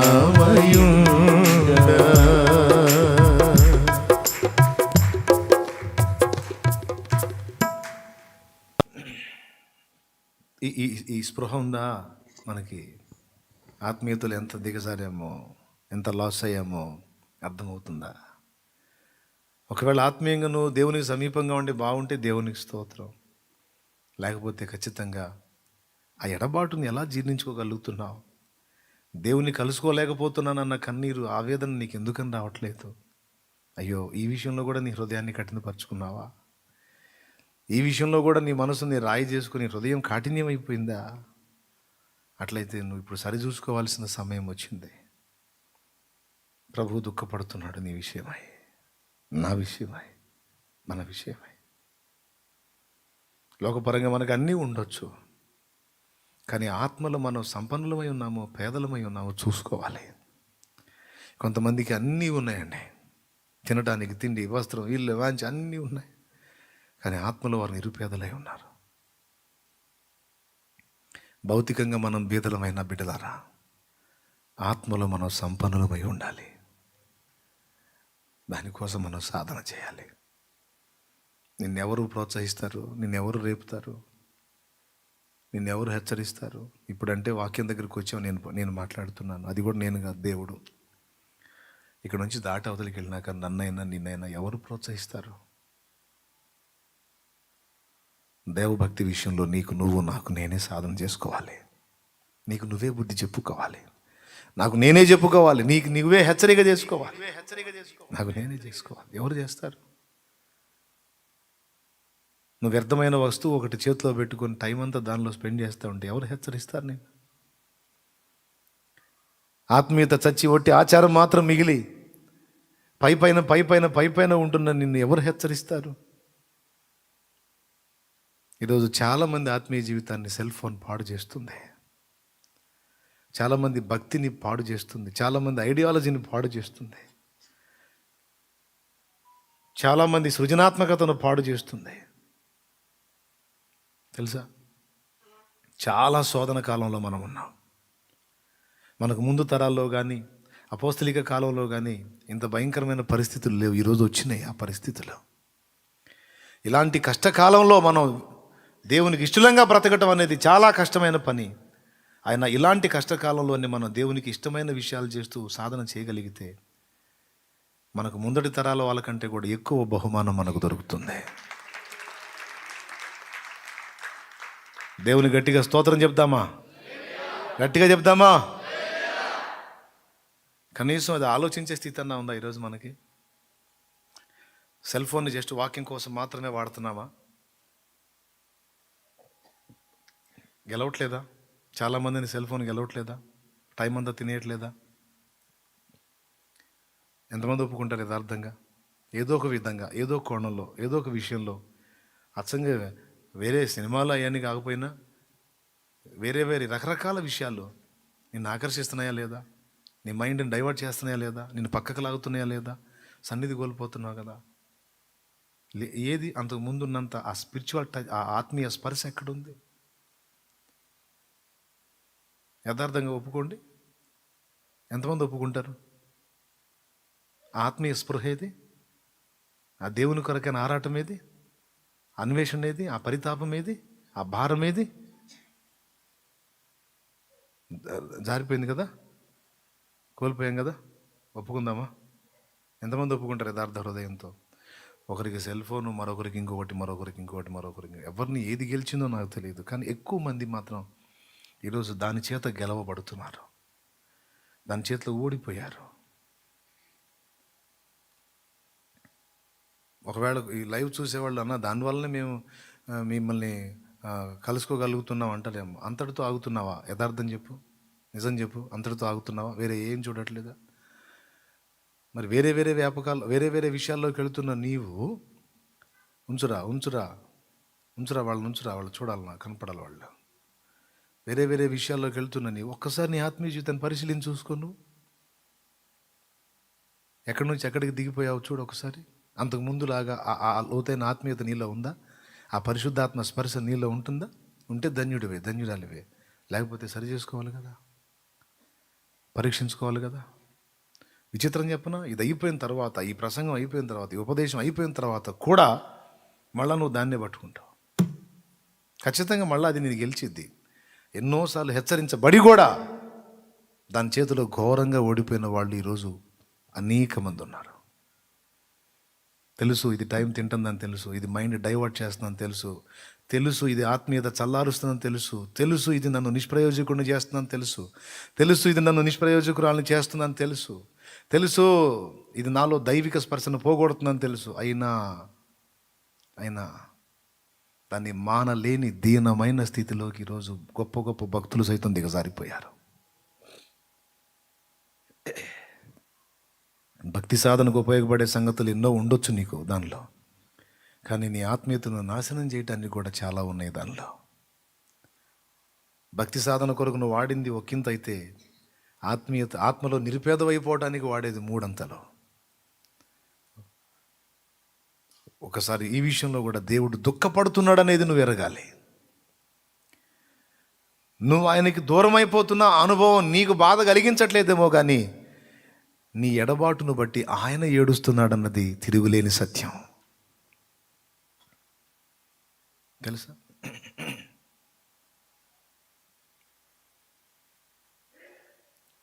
ఆయన ఖచ్చితంగా బాధపడతాడండి. ఆయన చెప్పాడు కదా, పావురమా నీ స్వరం మధురం, నీ ముఖం మనోహరం, నీ స్వరం నాకు వినబడింది, నీ ముఖం నాకు కనబడింది అని పిలిచాడు కదా.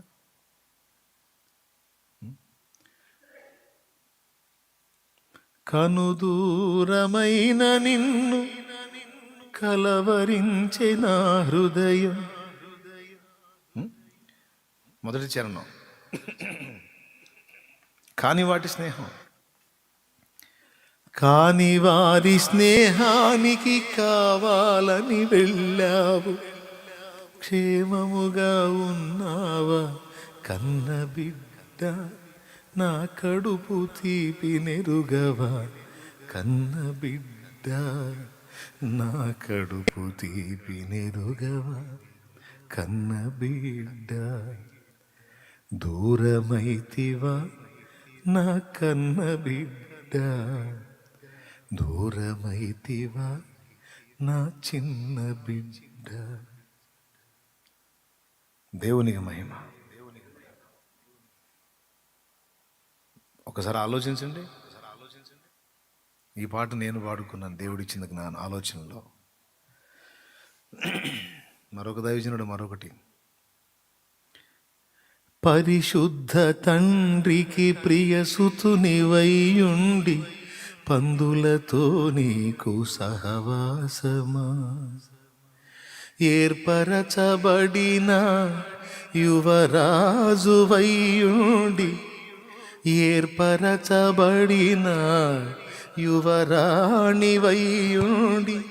పనికి మాలిన వారితో స్నేహమా, పనికి మాలిన వాటితో స్నేహమా. ఓ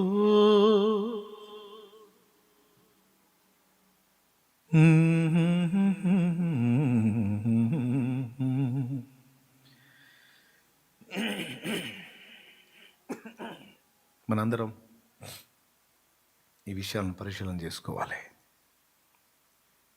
3 సార్లు ఆయన దుఃఖపడ్డ ఘట్టాలు చెప్పా. మొదటిసారి దేన్ని బట్టి? ప్రేమను బట్టి. రెండోసారి దేన్ని బట్టి? మనం ఎదుర్కోబోతున్న మన పాప ఫలాన్ని బట్టి. మూడోసారి ఎందుకు? తండ్రి ఎడబాటును బట్టి. ఈరోజు మనం ఆయనకు దూరమైన దాన్ని బట్టి కూడా ప్రభు దుఃఖపడుతున్నాడు. ఏమండి, ఆయన మనల్ని నిర్మించుకుందే ఆయనతో ఉండటానికి. ఆదాం హవ్వలను ఒకేసారి చేస్తుండే, కానీ ఆదామును సింగిల్గా చేశాడు. కారణం ఏంటి? ఒక భక్తుడు అన్నాడు, కళ్ళు తెరవగానే ముందు జగ్ పూణ్యనని దైవజనుడు అన్నాడు. ఆదాముని స్పెషల్గా ముందు ఆదాముని చేసినప్పుడు ఒకేసారి హవ్వను కూడా చేసేయవచ్చు. కానీ ఆదాముని చేసిన తర్వాత దేవుడు అనుకున్నాడు, ఆదాము కళ్ళు తెరిచినప్పుడు హవ్వను కాదు నన్నే చూడాలి. హవ్వను కూడా ఆదాము దగ్గరే చేయొచ్చు, సృష్టించవచ్చు.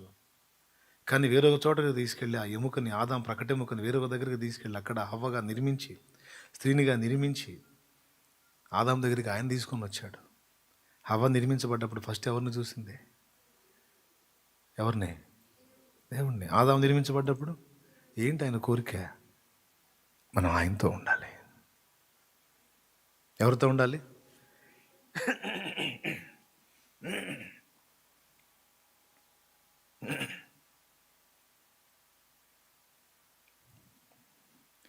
మనుషుల మనసులలో ఏ చోటు లేకున్నా మంచిదైన నీ మదిలో నాకు చోటునిచ్చావు. పలుకరించు వారెవరు నాదరికి రాకున్నా నన్ను పలుకరించగా పరితపిస్తూ ఉంటావు. కంటి పాపలా నన్ను కాపాడుకుంటావు. కంటి పాపలా నన్ను కాపాడుకుంటావు. చంటి పాపలా నన్ను చంకనెత్తుకుంటావు. చంటి పాపలా నన్ను చంకనెత్తుకుంటావు. చంకనెత్తుకుంటావు. నువ్వు తేడా పడబోతున్నా సరే ఎత్తుకుంటాడు. కంటి పాపలా కాపాడుకుంటాడు. లేకపోతే ఎన్నోసార్లు బుక్ అయిపోవాల్సింది, ఎన్నోసార్లు గందరగోళం అయిపోవాల్సింది, ఎన్నోసార్లు ఘోరంగా దెబ్బతినాల్సిందే. చాలా పర్యాయాలు తప్పించాడు దేవుడు నిన్ను నన్ను మనల్ని. కంటి పాపలాగా చావు గోతిలోకి పోకుండా కాపాడాడు. ఘోరమైన పరిస్థితిలోకి వెళ్లకుండా కాపాడాడు. శాపగ్రస్తమైన అనుభవాల్లోకి నువ్వు దిగజారిపోకుండా కాపాడుకున్నాడు. దుర్మార్గుల మీద పడిన కుట్రలు ఏవి నెరవేరకుండా అడ్డగించి కాపాడుకున్నాడు. కృంగిపోయి దిగజారిపోయి చేతికి రాని స్థితిలోకి వెళ్ళిపోతుంటే కాపాడుకున్నాడు. వ్యాధి బారిన పడినప్పుడు కాపాడుకున్నాడు. చచ్చిపోదామని ప్రయత్నాలు చేసినప్పుడు కాపాడుకున్నాడు. కంటి పాపల. మొన్న ఒక సోదరు వచ్చి చెప్తుంది, స్టూల్ పెట్టుకొని చీర తీసుకొని ఫ్యాన్కి వేసేసుకుంది, మెడకు తగిలించుకొని పరిస్థితులను బట్టి సొంత వారు చేసినటువంటి దుర్మార్గాన్ని, సొంత అయిన వాళ్ళు చేసిన దుర్మార్గాన్ని బట్టి చచ్చిపోదాం అనుకుందట. తోడబుట్టిన వాళ్ళు చేసిన అన్యాయాన్ని బట్టి చెబుతుంది ఆమె. చీర తీసుకొని వేసుకుంది, ఫ్యాన్కి వేసేసుకుంది. చావు పెట్టేటప్పుడు ఒకసారి నా భర్తకి చెప్దాం, పాపం అల్లాడుతాడు, ఆయన నన్ను ఏం బాధ పెట్టలేదు, ఆయన నన్ను బాగా చూసుకున్నాడు. కానీ నా సొంత వాళ్ళ వల్ల నాకు ఇలాంటి పరిస్థితి వచ్చింది, చచ్చిపోతాను నేను. ఒకసారి నా భర్తకి చెప్పి చచ్చిపోతానని సెల్ ఫోన్ తీసుకొని సెల్ ఆన్ చేసి యూట్యూబ్ ఆన్ చేసి ఉందంట. అలా సాంగ్ ఓపెన్ అయింది. ఆ సెల్ ఫోన్ తీసుకొని ఆన్ చేసిన తర్వాత యూట్యూబ్ ఆన్ చేసే ఉంది. ఈ సాంగ్ పడింది, చెమ్మగిల్లు కళ్ళలో ఉన్న కన్నీళ్ళు ఎంతకాలం అనే సాంగ్ స్క్రీన్ మీద కనపడిందంట. కన్నీళ్ళ గురించి ఉంది ఏందని అది ఆన్ చేసింది, పాట వచ్చింది. ఆ పాట విన్న తర్వాత దేవుడు ఉన్నాడు కదా, నేను ఎందుకు చావాలి అనుకుని ఆ చీర తీసేసింది. నాకేమైంది? నా తోడబుట్టిన వాళ్ళు నాకు అన్యాయం చేశారని ఇంకా నాకేం దిక్కు లేక చావాలా? నా సొంత వాళ్ళు, నా తోడబుట్టిన వాళ్ళు అన్యాయం చేసిన నాకు దేవుడు ఉన్నాడు, నా యేసయ్య ఉన్నాడు కదా. నీవు మోసిన నిందకు ప్రతిగా పూదండ ప్రభువు ఇచ్చునులే, నీవు పొందిన వేదనలన్నీ త్వరలో తీరిపోవునులే, నీ స్థితి చూసి నవ్విన వారే సిగ్గుపడే దినమొచ్చేనులే, విడుదల సమీపించేను. చూడు ఎలా మాట్లాడుతున్నాడు చూడు. నేను పాడానని, నేను రాశానని కాదు, అది ఆయన ఇచ్చిందే ఆ తలంపులు. తన పిల్లల కోసం నన్ను ప్రేరేపించి పలికించుకున్న మాటలు, నా దేవుడిది అది. నీ స్థితి చూసి నవ్విన వారే సిగ్గుపడి దినమొచ్చేనులే, విడుదల సమీపించెను, నీకు వెలుగు ఉదయించును. చెమ్మగిల్లు కళ్ళలోన కన్నీళ్ళెంత కాలం, కష్టాల బాటలోనే సాగదు పయనం, విడుదల సమీపించెను, నీకు వెలుగు ఉదయించును, విడుదల సమీపించెను, నీకు వెలుగు ఉదయించును. దేవునికి మహిమ. న్యాయంగా ఈమెకు చెందాల్సిన ఆస్తిని ఆమె చెందకుండా వాళ్ళు అన్యాయం చేశారు. తట్టుకోలేక చావాలనుకో. తను కష్టాల్లో ఉంది, అప్పుల్లో ఉంది, బాధల్లో ఉంది. సొంత వాళ్ళు ఆ పని చేశారు. న్యాయం ప్రకారం ఆమెకు రావాల్సిన ఆస్తిని వాళ్ళు అమ్మేసుకున్నారు ఏకంగా. ఉందలే అనుకుంటుందంట పాపం, అమ్మేసుకున్నారు. ఆ గుండె తట్టుకోలేక చచ్చిపోతే పోయింది అనుకో. చూడు ఎలా కాపాడుకున్నాడు చూడు, కంటి పాపలాగా. భర్త గుర్తించాడా? అయిన వాళ్ళు గుర్తించారా? స్నేహితులు గుర్తించారా? తన కడుపును పుట్టిన పిల్లలు గుర్తించి ఉండొచ్చా? ఎవ్వరు లేరు, ఒంటరిగా ఉంది. కానీ యేసు ఆమెతో ఉన్నాడు చూడు.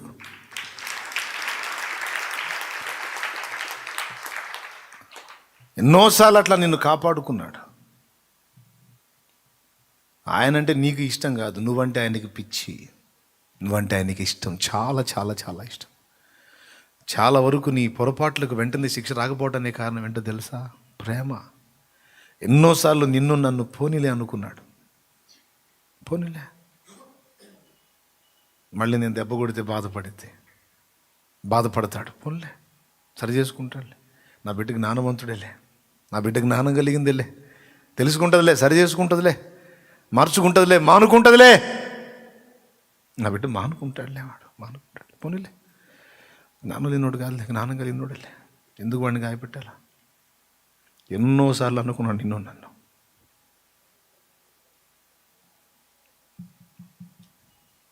మనం దిద్దుకోవాల్సి ఉంది, తిరిగి దేవుని వైపు తీవ్రంగా మళ్ళుకోవాల్సి ఉంది. ఆయనకి మనకు అడ్డుబండలుగా ఉన్న వాటిని అవతల పడేయాల్సి ఉంది, విసర్జించాల్సి ఉంది, పరిగెత్తుకుంటూ వెళ్ళి ఆయన హత్తుకోవాల్సి ఉంది. మనం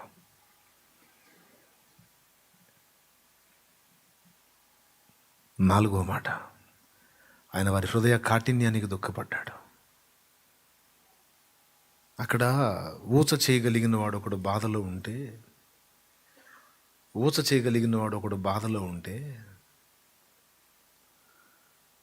పాపం చెయ్యి ఎండిపోయి ఒక చేత్తోనే వాడు అన్నీ చేసుకుంటా ఉంటే, అక్కడ ఉన్నటువంటి మనుషుల్ని, వాళ్ళ హృదయాలను పరీక్షించాడు ఆయన.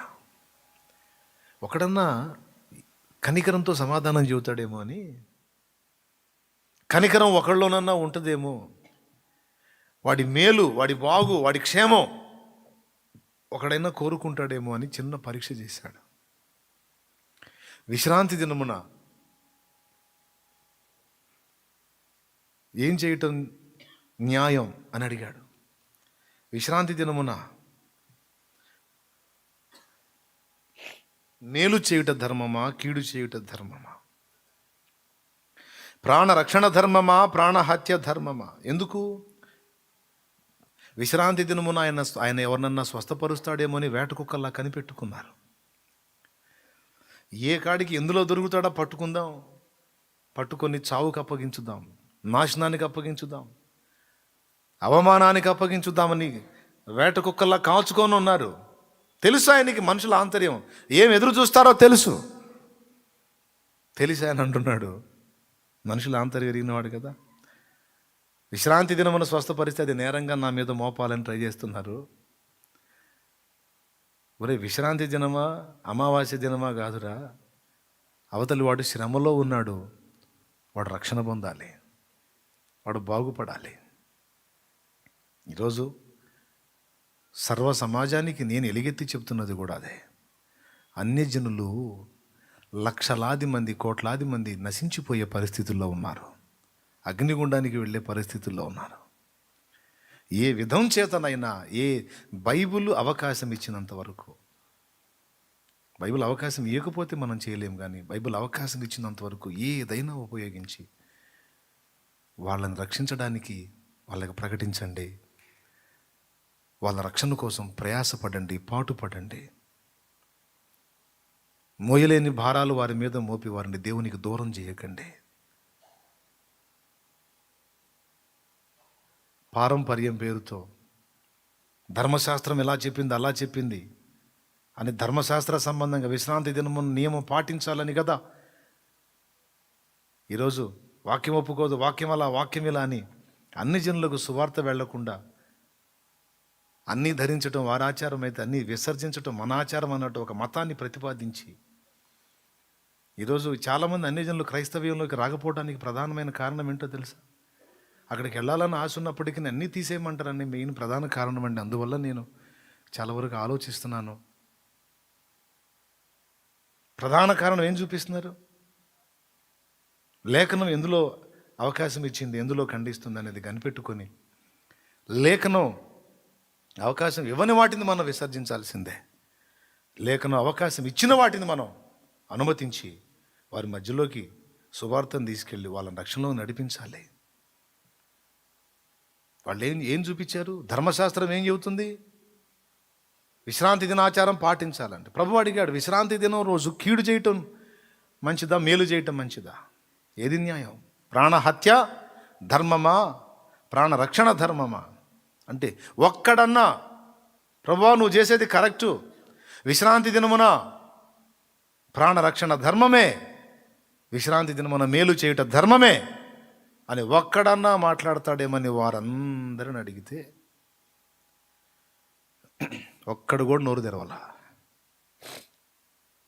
ఒక్కడు కూడా మాట్లాడాల ప్రభువుకి సపోర్టుగా, ఆయన చేయబోనుకున్న మంచి పనికి సపోర్టుగా ఒక్కడు కూడా నోరు తెరవాల.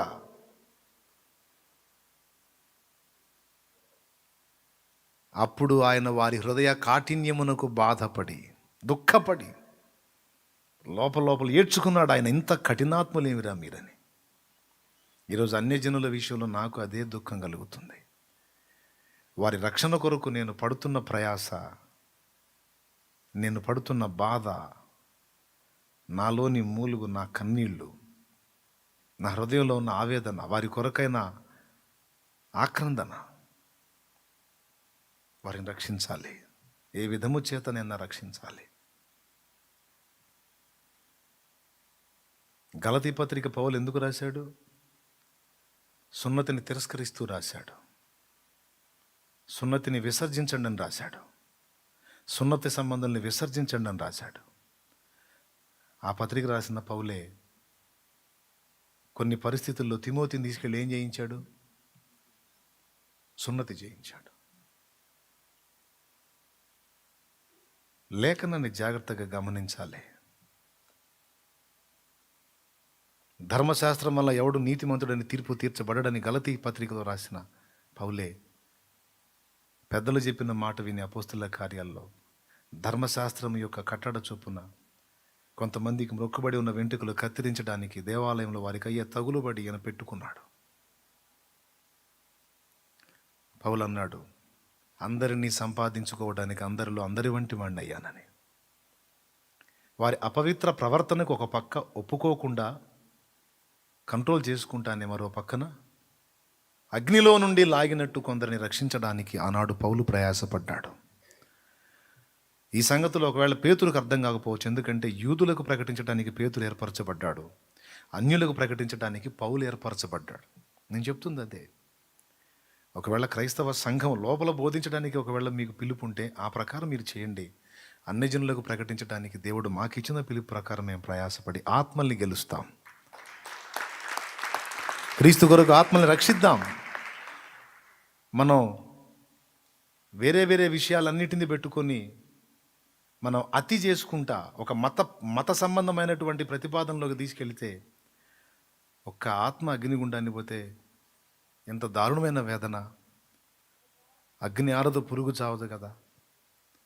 నిజంగా ఆత్మల భారం ఉంటే, నిజంగా అన్ని జనుల రక్షణ గురించినటువంటి భారం ఉంటే ప్రతి ఒక్కడికి అర్థమైద్ది నేను చెప్పిన సంగతి. కాబట్టి మనుషుల మనస్తత్వాలు ఆనాడు ప్రభువు దగ్గర వారి మనసు అలా ఉంటే ఈనాడు కొందరి మనసు సార్వత్రిక సంఘం అంతా చూస్తానే ఉంది. తాము క్రైస్తవులము అని చెప్పుకుంటున్న బిడ్డల యొక్క స్థితి. వారిని నేనేం దూషించను లేకపోతే ద్వేషించను, కానీ వారి అజ్ఞానానికి అమాయకత్వానికి వేద సాహిత్యం వాడాను. లేని వాడానా, ఉన్నవి వాడానా? అందులోంచి ఎవరిని చూపించాను? వేరే దేవుడిని చూపించానా? సిలువ వేయబడి బలి అయి తిరిగి లేచిన యేసును చూపించానా? యేసును చూపించాను. చూపించి క్రైస్తవులైన వాళ్ళని వేరే మతంలోకి తీసుకెళ్ళానా, లేకపోతే వేరే విశ్వాసంలో ఉన్న వాళ్ళని క్రీస్తులోకి తీసుకొచ్చానా? నేనే కాదు, నా వల్లే ప్రయాసపడుతున్న ప్రతి దైవజనుడు ఏం చేస్తున్నారు అర్థం చేసుకోవాలి. మంచి మనస్సాక్షితో వివేచించాలి. వారి పిలుపు కొద్దీ వారు చేస్తున్నారు, ఎవరి పిలుపు కొలది వారు పరిచయం చేస్తున్నారని గ్రహించాలి. జాగ్రత్తగా సహకరించాలి, ప్రార్థించాలి. తొందరపడి నోరు జారటం, తొందరపడి పొరపాటు మాటలు మాట్లాడటం క్రమం కాదు కదా ఎవరికైనా. కానీ ఈరోజు నేను ఈ విమర్శ ఈరోజు కాదు, స్టార్టింగ్ నుంచి నేను ఎదుర్కొంటానే ఉన్నాను. అయినా నేను దాన్ని ఏం లక్ష్య పెట్టను. నా హృదయంలో ఉన్న భారం, ఆనాడు యేసు హృదయంలో ఉన్న ఆరాటం నాటి వారు ఎరగలేదు. ఇతడేదో క్రొత్త బోధ చేయుచున్నాడని ధ్వజమెత్తారు ఆయన మీద. ఎంతమందికి తెలిసి ఈ మాట? ఇతడేదో క్రొత్త బోధ చేయుచున్నాడు, మన ధర్మశాస్త్రమునకు వ్యతిరేకముగా మాట్లాడుచున్నాడు, మన ధర్మశాస్త్రమును మీరి ప్రజలు నడుచుకున్నట్లు రేపుచున్నాడు. అదే కదా యేసయ్య మీద వాళ్ళు మోపిన నేరం. సేమ్ పరిస్థితి చూడండి నేడు కూడా. దేవునికి స్తోత్రం కలుగును గాక. వారి హృదయ కాఠిన్యమునకు నాడు ప్రభు దుఃఖపడినట్టు ఈరోజు తాము క్రైస్తవులము అని చెప్పుకుంటున్నటువంటి వారి హృదయ కాఠిన్యాన్ని బట్టి నేను దుఃఖపడుతున్నా. నశించిపోతున్న ఆత్మలు, అన్యజనులు నశించిపోతున్నారు. వారి విషయంలో భారము లేని స్థితిలో మాట్లాడుతున్న ప్రతి సోదరుణ్ణి బట్టి, సోదరిని బట్టి నేను దుఃఖపడుతున్నా. బాధ కలిగినా, కోపం వచ్చినా దాన్ని అణుచుకుంటున్నా. వారు దాని విషయంలో స్పందించినందుకు ప్రభు తన పని మానాడా? విశ్రాంతి దినమున దేవుడు స్వస్థత కార్యం చేయకుండా ఆగాడా? కొందరు స్పందించినంత మాత్రాన, విమర్శించినంత మాత్రాన, ద్వేషించినంత మాత్రాన నాకు దేవుడిచ్చిన భారాన్ని వదులుతానా? యేసు వాని చేతిని స్వస్థపరిచినట్లే బైబిలు ఇచ్చిన కొలతలో, ఇచ్చిన అవకాశంలో ప్రతి అవకాశాన్ని వినియోగించుకొని, నాకున్న ప్రతి ఛాన్స్ని వినియోగించుకొని ఖచ్చితంగా అన్యజనుల రక్షణ కొరకు ఖచ్చితంగా నేను ప్రయాసపడతాను. దాన్ని ఎవ్వడూ ఆపలేడు. నాటి వారి ద్వేషం యేసును ఆపలేదు. నేటి సంఘములో కొంతమంది వ్యతిరేకత నన్ను ఆపలేదు, ఆపజాలదు. హల్లెలూయా. కాకపోతే వారి హృదయ కాఠిన్యం సర్వజనావళికి విదితం అవుతుంది. నా బాధ ఏంటంటే ఈరోజు ఇక్కడే కాదు, రేపు క్రీస్తు న్యాయపీఠం ముందు సిగ్గుతో తల ఉంచుకునే పరిస్థితులు వస్తాయి. వాస్తవాలు తెలియకుండా, సరైన గ్రహింపు లేకుండా తొందరపాటున సేవకుల్ని తూలనాడితే సేవకులైనా సరే తీర్పు తప్పదు, విశ్వాసులైనా తప్పదు. Praise the Lord. రైట్. మరి ఈ 4 సంగతుల్లో ప్రభు దుఃఖపడ్డ ఘట్టాలని మనం వివరించుకున్నాం. 4వది ఎందుకు దుఃఖపడ్డాడు? హృదయ కాఠిన్యాన్ని బట్టి. దేన్ని బట్టి? హృదయ కాఠిన్యాన్ని బట్టి. పారంపర్యాల పేరుతో మూఢత్వాన్ని కలిగి ఉన్న వాళ్ళ విషయంలో అది మార్చుకోనందుకు వాళ్ళ కాఠిన్యాన్ని బట్టి దుఃఖపడ్డాడు. ధర్మశాస్త్రం పేరుతో, వాక్యం పేరుతో, సాటి మనిషి రక్షణ విషయంలో, వాడి క్షేమం విషయంలో, ప్రాణ హత్య ధర్మం, ప్రాణ రక్షణ ధర్మం అన్నాడు కదా. సాటి మనిషి రక్షణ విషయంలో బాధ్యత లేకుండా వ్యవహరించిన వారి విషయంలో నాడు ప్రభు దుఃఖపడ్డాడు. వారి హృదయ కాఠిన్యానికి, ఏంట్రా వీళ్ళ మనస్సు, పక్కాడి మీద జాలి ఉండదా? వాళ్ళు నశించిపోతున్నారన్న కనికరం ఉండదా? అయ్యో వాడు శాపగ్రస్తమైన స్థితిలో ఉన్నాడు, అయ్యో రక్షణ లేని స్థితిలో ఉన్నాడని జాలి కలగదా? అయ్యో ఏంటి వీళ్ళ మనస్సు అని నాటి యేసుకు దుఃఖము కలిగింది, కోపం వచ్చింది. ఈనాడు మనం కూడా ఈ విషయాలు జాగ్రత్తగా చూసుకోవాలి. దేని విషయంలో మనం కాఠిన్యాన్ని ప్రదర్శిస్తున్నామేమో, మూర్ఖంగా వ్యవహరిస్తున్నామేమో, దేని విషయంలో నన్ను సరి చేసుకోవాల్సిన విషయాల్లో మనసుని కఠినపరుచుకున్నామేమో. ఇందాక వరుసగా చెప్పుకుంటొచ్చు, ఎక్కడెక్కడ కఠినపరుచుకున్నామో దిద్దుకుందాం, సరి చేసుకుందాం, మారు మనసు పొందుదాం. హృదయ కాఠిన్యం కాదు, హృదయాన్ని కనికరంతో, జాలితో, ప్రేమతో నింపుకుందాం. కృప మనకు తోడయుండునుగాక, దేవుడు మనకు సహాయం చేయునుగాక. ఆమేన్. ప్రార్థన చేద్దాం రండి, మోకాళ్ళేసి. లైవ్లో ఉన్న వారందరూ కూడా, అవకాశం ఉన్న వాళ్ళందరూ చక్కగా మోకాళ్ళ మీదకి వచ్చి ప్రార్థనలో ఉండండి.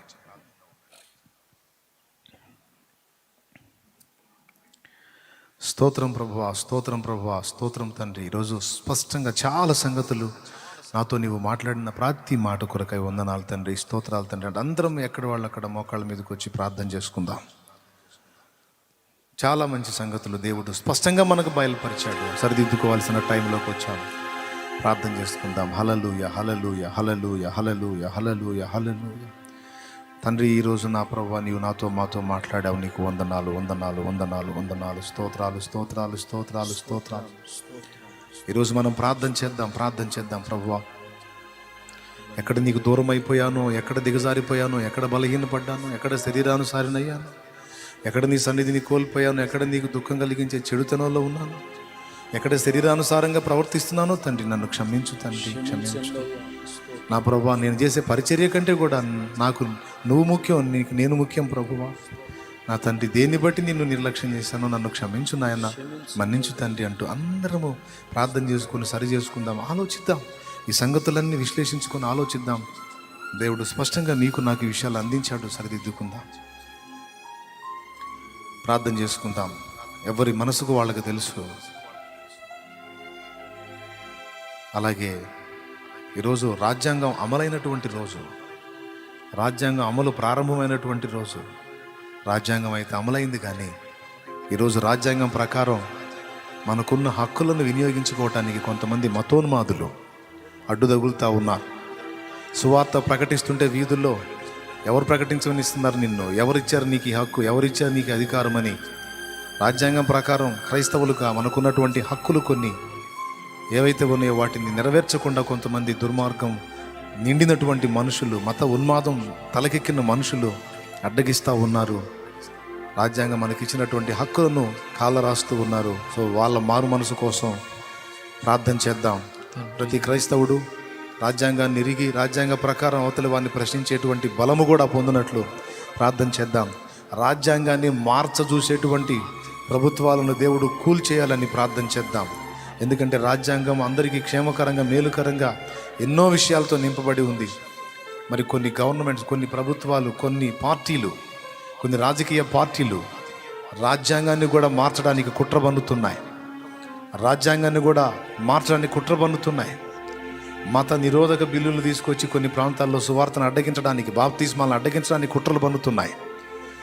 ఈ మతతత్వ పార్టీలన్నీ కూడా కూల్చివేయబడాలి. అందరినీ సామరస్యంగా పరిపాలించేటువంటి ఒక అద్భుతమైన గవర్నమెంట్ను దేవుడు లేవనెత్తాలి. సువార్తకు, క్రీస్తు సువార్తకు విరోధంగా లేచినటువంటి పార్టీలు కూల్చివేయబడాలి. సువార్తకు సహకరించేటువంటి పార్టీని దేవుడు నిలబెట్టాలి. రాజ్యం ఇవ్వాలి. ప్రార్థన చేద్దాం, అందరం ప్రార్థన చేద్దాం. ప్రభువా నీకు స్తోత్రం. ప్రభువా ఈరోజు రాజ్యాంగం అమలైనటువంటి రోజు, కానీ మేము రాజ్యాంగం ప్రకారం మాకు ఇచ్చిన హక్కును నెరవేర్చుకోవడానికి మాకు స్వేచ్ఛ లేని పరిస్థితి వచ్చింది. ప్రభువా నీకు స్తోత్రం అయ్యా. మతోన్మాద శక్తులు అడ్డగిస్తున్నాయి ప్రభువా, మతోన్మాద శక్తులు అడ్డగిస్తున్నాయి ప్రభువా. మేము ఏం పండుగ చేసుకోము నాయన, ఈరోజు ఏం పండుగ చేసుకోము. రాజ్యాంగం మాకు ఇవ్వబడింది, చక్కగా రాజ్యాంగం ప్రకారం మేము స్వేచ్ఛగా బ్రతకగలుగుతున్నాం, మేము అన్ని విషయాలు స్వేచ్ఛగా నెరవేర్చుకోగలుగుతున్నామని మేము పండుగ చేసుకోగలమా? ఈరోజు క్రీస్తు పిల్లలంగా మేము సువార్త ప్రకటించి మాకు బైబిల్లో ఇవ్వబడిన ఆజ్ఞను మేము నెరవేర్చడానికి పూనుకొని అనేక రకాలుగా వ్యతిరేకించబడుతున్నాం ప్రభు. రాజ్యాంగం మాకు ఇచ్చిన హక్కును పొందుకోలేకపోతున్నాం ప్రభువా. దయచేసి నాయన మా హక్కు మేము పొందుకోవడానికి, నెరవేర్చడానికి మేము నీ కృప పొందినట్లు అనుగ్రహించు తండ్రి. అనుకూల పరిస్థితులు పొందినట్లు సహాయము చేయి. మతోన్మాద శక్తులను అరికట్టు తండ్రి. వారిని కూడా మార్చు తండ్రి. వారితో మాట్లాడు తండ్రి. వారి మనోనేత్రాలు వెలిగించు తండ్రి. వారికి సత్య దర్శనం కలిగించు తండ్రి. మేమందరము వ్యర్థమైన కాలక్షేపాలు పక్కన పెట్టేసి బాధ్యత కలిగి అనేక మంది క్రొత్త వ్యక్తులకు నిన్ను గురించి పరిచయం చేయడానికి ప్రతి ఒక్కరూ నడుం కట్టి భారముతో, బాధ్యతతో పరిగెత్తే కృప దయచేయి తండ్రి. ఇంకా సేవకులను తయారు చేయి తండ్రి. సేవకులను లేవనెత్తు తండ్రి. ఇంకా విశ్వాసులను సేవకులుగా మార్చు తండ్రి. సేవకురాండ్రుగా మార్చు తండ్రి. ఇంకా విశ్వాసుల్ని పరిచర్యలోకి తీసుకో తండ్రి. పరిచారకుల్ని సేవకులుగా మార్చు తండ్రి. ప్రతి ఒక్కరూ కొన్ని ప్రాంతాలని ప్రభావితం చేయాలి, రక్షించాలి ప్రభు. అయ్యా మా చేతికి కొంచెం అగ్ని తగిలితేనే తట్టుకోలేము, బాధ కలుగుతుంది.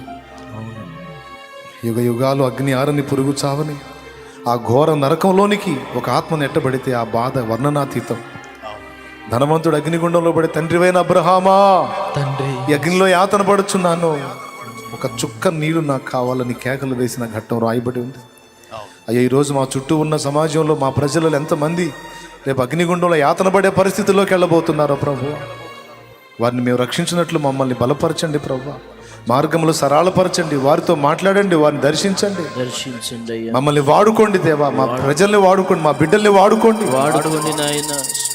అన్ని జనుల మధ్యలోనికి వెళ్ళి అన్ని జనులకు ప్రేమ కలిగి సువార్త చెప్పడానికి, సత్యం వైపు వారిని తీసుకొని రావడానికి మా హృదయాల్లో భారం పెట్టు ప్రభువా.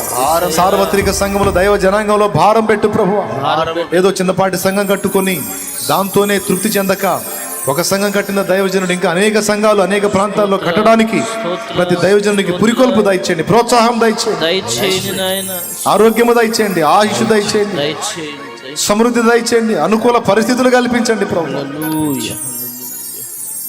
నీకు వందనాలు, స్తోత్రాలు చెల్లిస్తున్నాను. ప్రతి ఒక్కరూ తమ కర్తవ్యాన్ని గుర్తుపట్టాలి. ఆత్మీయ జీవితంలో దిగజారిపోయి ఆత్మలో నిరుపేదలైన వాళ్ళు తిరిగి సంపన్నులు కావాలి. ఆత్మను ప్రార్థన బలిపీఠము పడిపోయినటువంటి స్థితిలో ఉన్న వాళ్ళు తిరిగి ప్రార్థనా బలిపీఠమును కట్టాలి ప్రభు.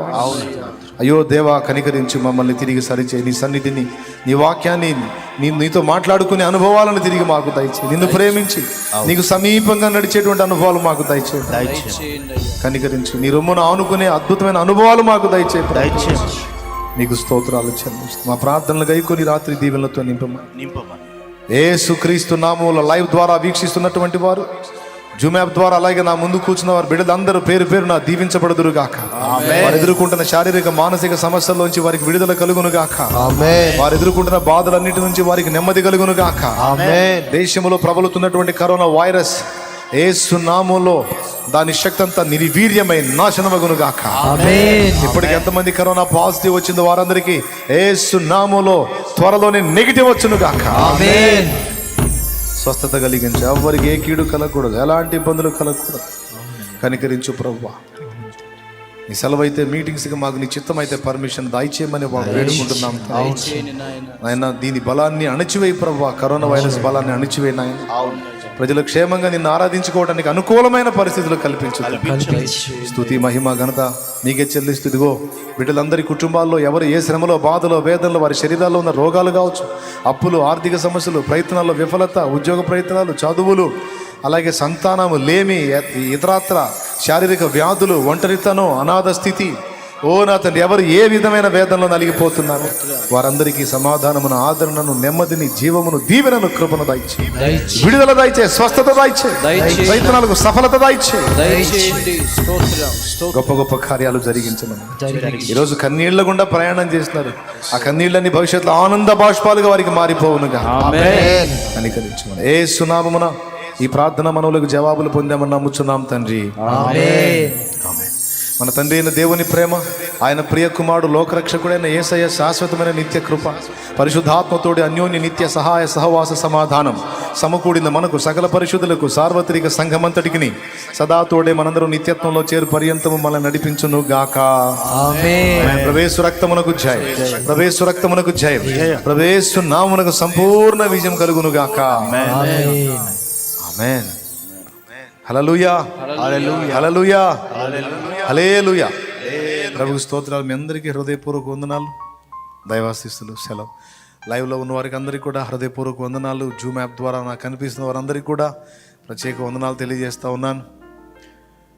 మీ అందరికీ కూడా ఈ రిపబ్లిక్ డే సందర్భంగా శుభాకాంక్షలు తెలుపుతూ ఉన్నాను. అందరూ ఉదయం చెప్పుకున్నారు, నేనేమో నైట్ చెప్తున్నాను.